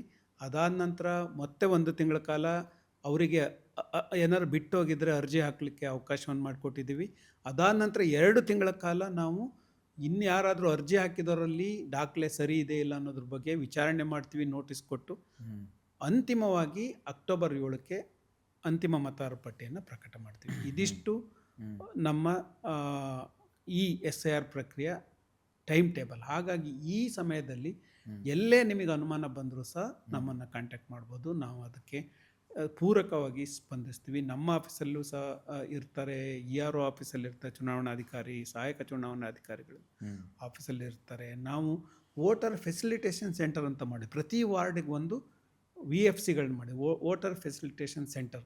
ಯಾರೇ ಏನೇ ಅನುಮಾನ ಇದ್ದರೂ ಅಲ್ಲಿಗೆ ಹೋಗ್ಬೋದು. ವಾರ್ಡ್ ಆಫೀಸಿಗೆ ಹೋಗಿ ನಮ್ಮವ್ರು ಕೂತಿರ್ತಾರೆ, ಏನೇ ಅನುಮಾನ ಇದ್ದರೂ ಸಹ ಕೇಳ್ಕೊಬೋದು. ಇನ್ನು BLO ಅಂತೂ ನಿಮ್ಮ ಮನೆಗೆ ಬಂದಂಥ ಸಂದರ್ಭದಲ್ಲಿ ನೀವು ಈ ಪ್ರಕ್ರಿಯೆಯಲ್ಲಿ ಭಾಗವಹಿಸ್ಬೋದು. ನನ್ನ ಅಂತಿಮವಾದ ಮನವಿ ಇಷ್ಟೇ, ಭಾರತದ ಪ್ರಜಾಪ್ರಭುತ್ವಕ್ಕಾಗಿ ನಾವು ಎಲ್ಲರೂ ಸಹ ಮತದಾರರ ಪಟ್ಟಿಯ ಭಾಗ ಆಗಬೇಕು, ಎಲ್ಲರೂ ಸಹ ಮತ ಚಲಾವಣೆಯಲ್ಲಿ ಭಾಗವಹಿಸಬೇಕು. ಆ ಮೂಲಕ ನಮ್ಮ ಪ್ರಜಾಪ್ರಭುತ್ವವನ್ನು ಗಟ್ಟಿಗೊಳಿಸಬೇಕು ಅಂತ ನಾನು ಸಾರ್ವಜನಿಕರಲ್ಲಿ ಮನವಿ ಮಾಡ್ತೀನಿ. ಯಾವುದೇ ಸಂದರ್ಭದಲ್ಲಿ ಅನುಮಾನ ಇದ್ದರೆ ನಮ್ಮನ್ನು ಸಂಪರ್ಕ ಮಾಡಿ, ನಿಮ್ಮ ಮತದಾರರ ಪಟ್ಟಿಯ ಸೇರ್ಪಡೆಗೆ ನಾವು ಹೆಲ್ಪ್ ಮಾಡ್ತೀವಿ. ಇನ್ನೊಂದೇನು ಅಂತಂದರೆ, ಈ ಎಪಿಸೋಡ್ ನೋಡಿದ ಮೇಲೆ ಕಮೆಂಟ್ಸ್ಗಳು ಬರ್ತವೆ ಸರ್. ಸುಮಾರು ಜನ ಅವ್ರ ಊರಲ್ಲಿ ಪರ್ಟಿಕ್ಯುಲರ್ ಯಾವುದೋ ಒಂದು ಊರಲ್ಲಿ ಏನೋ ತುಂಬ ಫೇಸ್ ಮಾಡಿರ್ತಾರೆ, ಓಕೆನಾ. ಅಂತ ಆಯ್ದ ಕಮೆಂಟ್ಸ್ಗಳು ವಿಚ್ ಆರ್ ವೆರಿ ಜೆನ್ಯನ್. ನಾನು ಸುಮ್ಮನೆ ತಲಾಟೆ ಪ್ರಶ್ನೆಗಳು ತರಲ್ಲ ತಮ್ಮ ಹತ್ರಕ್ಕೆ. ಜೆನ್ಯನ್ ಪ್ರಶ್ನೆಗಳಿದೆ, ಲಿಸ್ಟ್ ಮಾಡಿ ಇಲ್ಲ, ನೀವು ಕೊಡೋದು ಬೇಡ, ನಾವೇ ಮಾಡಿಸ್ತೀವಿ. ಅದು ಮಾಡಿ ಸರ್. ನಾವು ಕರ್ನಾಟಕ ರಾಜ್ಯದ ಯಾವುದೇ ಮೂಲೆಯಲ್ಲಾಗಲಿ ಓಕೆ ಸರ್, ಆ ಚುನಾವಣಾಧಿಕಾರಿಗೆ ತಲುಪಿಸೋವಂಥ ಜವಾಬ್ದಾರಿ ನಮ್ಮ ತಲುಪಿಸೋದೊಂದು ಸರ್. ನನಗೇನು ಅಂದರೆ, ನೀವು ನನಗೆ ಫ್ರೀ ಇದಾಗೆಲ್ಲ ಒಂದು ರೀಲ್ ಮಾಡಾಕ್ಬಿಡಿ ಸರ್, ನಾನು ವೀಡಿಯೋ ಹಾಕ್ತಾ ಅದು ಫಾಲೋ ಅಪ್ ಏನಾಗಿರುತ್ತೆ ಅದನ್ನು ನಾನು ನಿಮಗೆ ಕೊಡ್ತೀನಿ, ಕೊಡಿ ಸರ್. ಅಂದರೆ ನನಗೆ ವೀಡಿಯೋನೇ ಮಾಡಿಬಿಡಿ ನೀವು, 1 ನಿಮಿಷದ ವೀಡಿಯೋ. ಈ ಕಮೆಂಟ್ ಇಲ್ಲಿ ಬಂದಿದೆ, ನಾನು ಟಕ್ ಟಕ್ ಟಕ್ ಅಂತ ಕೆಳಗಡೆ ಕಮೆಂಟ್ ಹಾಕ್ತೀನಿ, ಇದಕ್ಕೆ ಸರ್ರೇ ಆನ್ಸರ್ ಮಾಡಿದ್ದಾರೆ ನೋಡ್ರಿ ಅಂತೀನಿ. ನಾನು ಯಾಕೆ ಹೇಳ್ತೀನಿ ಅಂದರೆ ಸರ್, ಜನಗಳಿಗೆ ನಾವು ಹತ್ರ ಆಗ್ತೀವಿ ಅಂದರೆ ಅಥೆಂಟಿಸಿಟಿ ಗೊತ್ತಾಯ್ತು. ನೋಡಪ್ಪ ಇಲ್ಲಂದ್ರೆ ಹಾಕಿದ್ವಿ, ಸಾಹೇಬರು ಮಾತಾಡಿದ್ರು. ಸೊ ತುಂಬ ಜೆನ್ಯನ್ ಇದ್ ಪ್ರಶ್ನೆ ಮಾತ್ರ ನಾನು ತಗೊಂಡು. ಅಲ್ಲ, ಮೊನ್ನೆ ನನಗೆ ಡೆಲ್ಲಿಯಿಂದ ಫೋನ್ ಮಾಡಿದ್ದಾರೆ, ಸರ್ ನಂದು ವೋಟರು ಡೆಲ್ಲಿಯಲ್ಲಿದೆ, ನಿಮ್ಮವ್ರು ಇಲ್ಲಿ ಮ್ಯಾಪಿಂಗ್ ಮಾಡಿಬಿಟ್ಟಿದ್ದಾರೆ ನೋಡಿ, ಅದನ್ನು ಅನ್ಮ್ಯಾಪ್ ಮಾಡಿಸಿ ಅಂತ ಅಲ್ಲಿಂದ ಫೋನ್ ಬಂದಿದೆ. ನಾ ತಕ್ಷಣ ಬೇರೆ ಯಾರಿಗೂ ಮಾಡಲಿಲ್ಲ, BLO ಫೋನ್ ಮಾಡಿದ್ದೇನೆ, ಇಂಥ ಹೆಸರು ಇಂಥವ್ರನ್ನ ಅನ್ಮ್ಯಾಪ್ ಮಾಡ್ಬೇಕಂತ. ಅನ್ಮ್ಯಾಪ್ ಮಾಡಿದ ತಕ್ಷಣ ಅನ್ಮ್ಯಾಪ್ ಮಾಡಿದರೆ 15 ನಿಮಿಷದಲ್ಲಿ ಅಲ್ಲಿಂದ ಮತ್ತೆ ಕಾಲ್ ಬಂತು, ಸರ್ ಅನ್ಮ್ಯಾಪ್ ಮಾಡಿಬಿಟ್ಟಿದ್ದಾರೆ, ಥ್ಯಾಂಕ್ ಯು ಸೋ ಮಚ್. ನಾವೆಲ್ಲ ಯಾಕೆ ಗೊತ್ತಾ ಸರ್, ನೋಡಿ ನಾವೆಲ್ಲ ಸಿಟಿಲಿರೋರು, ನಮಗೆ ಫೆಸಿಲಿಟಿ ಇದೆ, ವೈಫೈ ಇದೆ, ಕನೆಕ್ಷನ್ ಇದೆ, ಕರೆಂಟ್ ಇದೆ. ನಾನು ಲೇಜಿ ಆದರೆ ಮಾತ್ರ ಇದಕ್ಕೆ ಆಗೋಕ್ಕಾಗಲ್ಲ. ಬಟ್ ಬಹುತೇಕ ಲಾರ್ಜರ್ ಕರ್ನಾಟಕ ನಾನೆಲ್ಲ ಟ್ರಾವೆಲ್ ಮಾಡಿರೋದು, ಉತ್ತರ ಕರ್ನಾಟಕ ಕಡೆ ಎಲ್ಲ ನಮ್ಮ ಶೋಗಳಿಗೆಲ್ಲ ಹೋದಾಗ ಸರ್ ಫೆಸಿಲಿಟಿಗಳು ತುಂಬ ಕಮ್ಮಿ ಇರ್ತವೆ.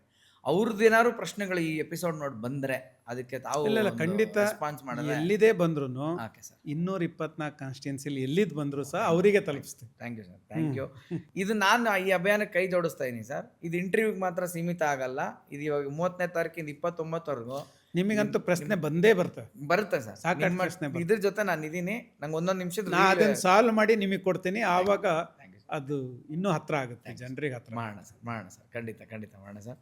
S sir, with all due respect for your time. ಖುಷಿ ಆಯಿತು ನಿಮ್ಮ ಜೊತೆಗೆ ಮಾತಾಡಿ. ಆಮೇಲೆ ನೀವು ಇಷ್ಟು ಬೇಗ ನಮಗೆ ಟೈಮ್ ಕೊಟ್ಟು. ಸರ್ ಅವೆಲ್ಲ ಏನಿದೆ ಸರ್, ಇದು ಇಮಿಡಿಯೇಟ್ ಆಗಬೇಕಾಗಿರೋಂಥದ್ದು. 30ರಿಂದ 1 ತಿಂಗಳು ಅಂತ, ನಾನು ಬೇರೆ 3 ತಿಂಗಳು ಇರುತ್ತಿದ್ದು ಕಲೆಕ್ಟ್ ಮಾಡೋದು ಡೇಟಾ ಅಂದ್ಕೊಂಡಿದ್ದೆ. 1 ತಿಂಗಳಿರೋದು ASAP we have to react for this sir. ಹೌದು, ಇವರು ಅಷ್ಟೇ ತಕ್ಷಣ ಎಲ್ಲ ಮಾತಾಡ್ಕೊಂಡು. ನಾನು ಗಿರೀಶ್ ಅವ್ರಿಗೆ ಈ ಸಂದರ್ಭದಲ್ಲಿ ಥ್ಯಾಂಕ್ಸ್ ಹೇಳಬೇಕು. ಇನ್ನೊಬ್ಬರು ಸ್ನೇಹಿತರು ಅಶೋಕ್ ಅಂತ ನಮ್ಮ ನೇಬರ್ ಇದ್ದಾರೆ, ಅವ್ರಿಗೂ ಥ್ಯಾಂಕ್ಸ್ ಹೇಳ್ಬೇಕು. ಅಬ್ದುಲ್ ಅವ್ರಿಗೂ ಥ್ಯಾಂಕ್ಸ್ ಹೇಳ್ಬೇಕು, ಇಡೀ ತಂಡಕ್ಕೆ ಸರ್. ಆ್ಯಂಡ್ ನಿಮ್ಮ ಟೈಮ್ಗೆ ಹೇಳಿದ್ರಲ್ಲ ಇಷ್ಟು ಫೈಲ್ ಇದೆ ಅಂತ, ಅದರ ಮಧ್ಯದಲ್ಲಿ ನಮ್ಮ ಸ್ಟುಡಿಯೋಗೆ ಬಂದಿದ್ದಕ್ಕೆ thank you so much. Thank you so much. So ನೋಡಿದ್ರಲ್ಲ ಸ್ನೇಹಿತರೆ, ಬಹಳ ಮುಖ್ಯವಾದಂಥ ಒಂದು ವಿಚಾರ ನಾವು ಡಿಸ್ಕಸ್ ಮಾಡಿದ್ದೀವಿ. ನನಗೆ ಓವರಾಲ್ ಅನಿಸಿದ್ದೇನು ಅಂದರೆ, 2 ಕೈ ಸೇರಿದ್ರೆ ಚಪ್ಪಾಳೆ, ಅದು ಸೇರಬೇಕು. ಈಗ BBMP ಕಡೆಯಿಂದ ಇಷ್ಟೆಲ್ಲ ಒಂದು ಎಫರ್ಟು ಫಾರ್ಮ್ಯಾಟ್ ಎಲ್ಲ ಇರಬೇಕಾದ್ರೆ, ಈ ಮಗದೊಮ್ಮೆ ನಾನೀಗ ಎಂಡಲ್ಲಿ ನಾನು ನಮಸ್ಕಾರ ಅಂತ ಹೇಳಿದ ಮೇಲೂ ಸಹ ಒಂದು ಲಿಸ್ಟನ್ನು ಹಾಕ್ತೀನಿ. ಅದನ್ನು ಸೇವ್ ಮಾಡ್ಕೊಳ್ಳಿ. Those are the very important dates. ಯಾವತ್ತು ಏನೇನು ಆಗ್ತಾಯಿದೆ, ಅಲ್ಲೇನೇನು ವೆಬ್ಸೈಟು ಮತ್ತು ಏನು ಫೋನ್ ನಂಬರು, ಇದೆಲ್ಲವೂ ಇದೆ. ಇದೆಲ್ಲ ಇಷ್ಟಿದ್ರೂ ಕೂಡ ಮತ್ತೆ ನನ್ನ ಹೆಸರಿಲ್ಲ, ಇದಿಲ್ಲ, ಐ ಡೋಂಟ್ ನೋ ಅದೇನಾಗುತ್ತೆ ಅಂತ. ಸೊ ನಮ್ಮ ಎಫರ್ಟ್ ಒಂದು ಬೇಕೇ ಬೇಕಾಗುತ್ತೆ ಅಂತ ಹೇಳ್ತಾ, ಇವತ್ತಿನ ಈ ಒಂದು ಬಹಳ ಇನ್ಫಾರ್ಮೇಟಿವ್ ಸಂಚಿಕೆಯಲ್ಲಿ ಮುಗಿಸ್ತಾ ಇದ್ದೀನಿ. ನನ್ನ ಎಪಿಸೋಡ್ ಕಾಂಟೆಂಟ್ ನಿಮ್ಗೆ ಇಷ್ಟ ಆಯಿತು ಅಂದರೆ ಎಪಿಸೋಡ್ ಲೈಕ್ ಮಾಡಿ. ತುಂಬ ಇಷ್ಟ ಆಯಿತು ಅಂತಂದರೆ ನನ್ನ ಚಾನಲ್ನೇ ಸಬ್ಸ್ಕ್ರೈಬ್ ಮಾಡಿ. ಮತ್ತು ಈ ಮಾಹಿತಿ ಇನ್ನೊಬ್ಬ ಸ್ನೇಹಿತನಿಗೆ ಉಪಯುಕ್ತ ಅಂತ ನಿಮ್ಗೆ ಅನ್ನಿಸ್ತು ಅಂದರೆ ಅವ್ರಿಗೆ ಶೇರ್ ಮಾಡಿ ಅಂತ ಹೇಳ್ತಾ ಈ ಕಾರ್ಯಕ್ರಮದಲ್ಲಿ ಮುಗಿಸ್ತಾ ಇದ್ದೀನಿ. ಶ್ರೀಕೃಷ್ಣಾರ್ಪಣಮಸ್ತು.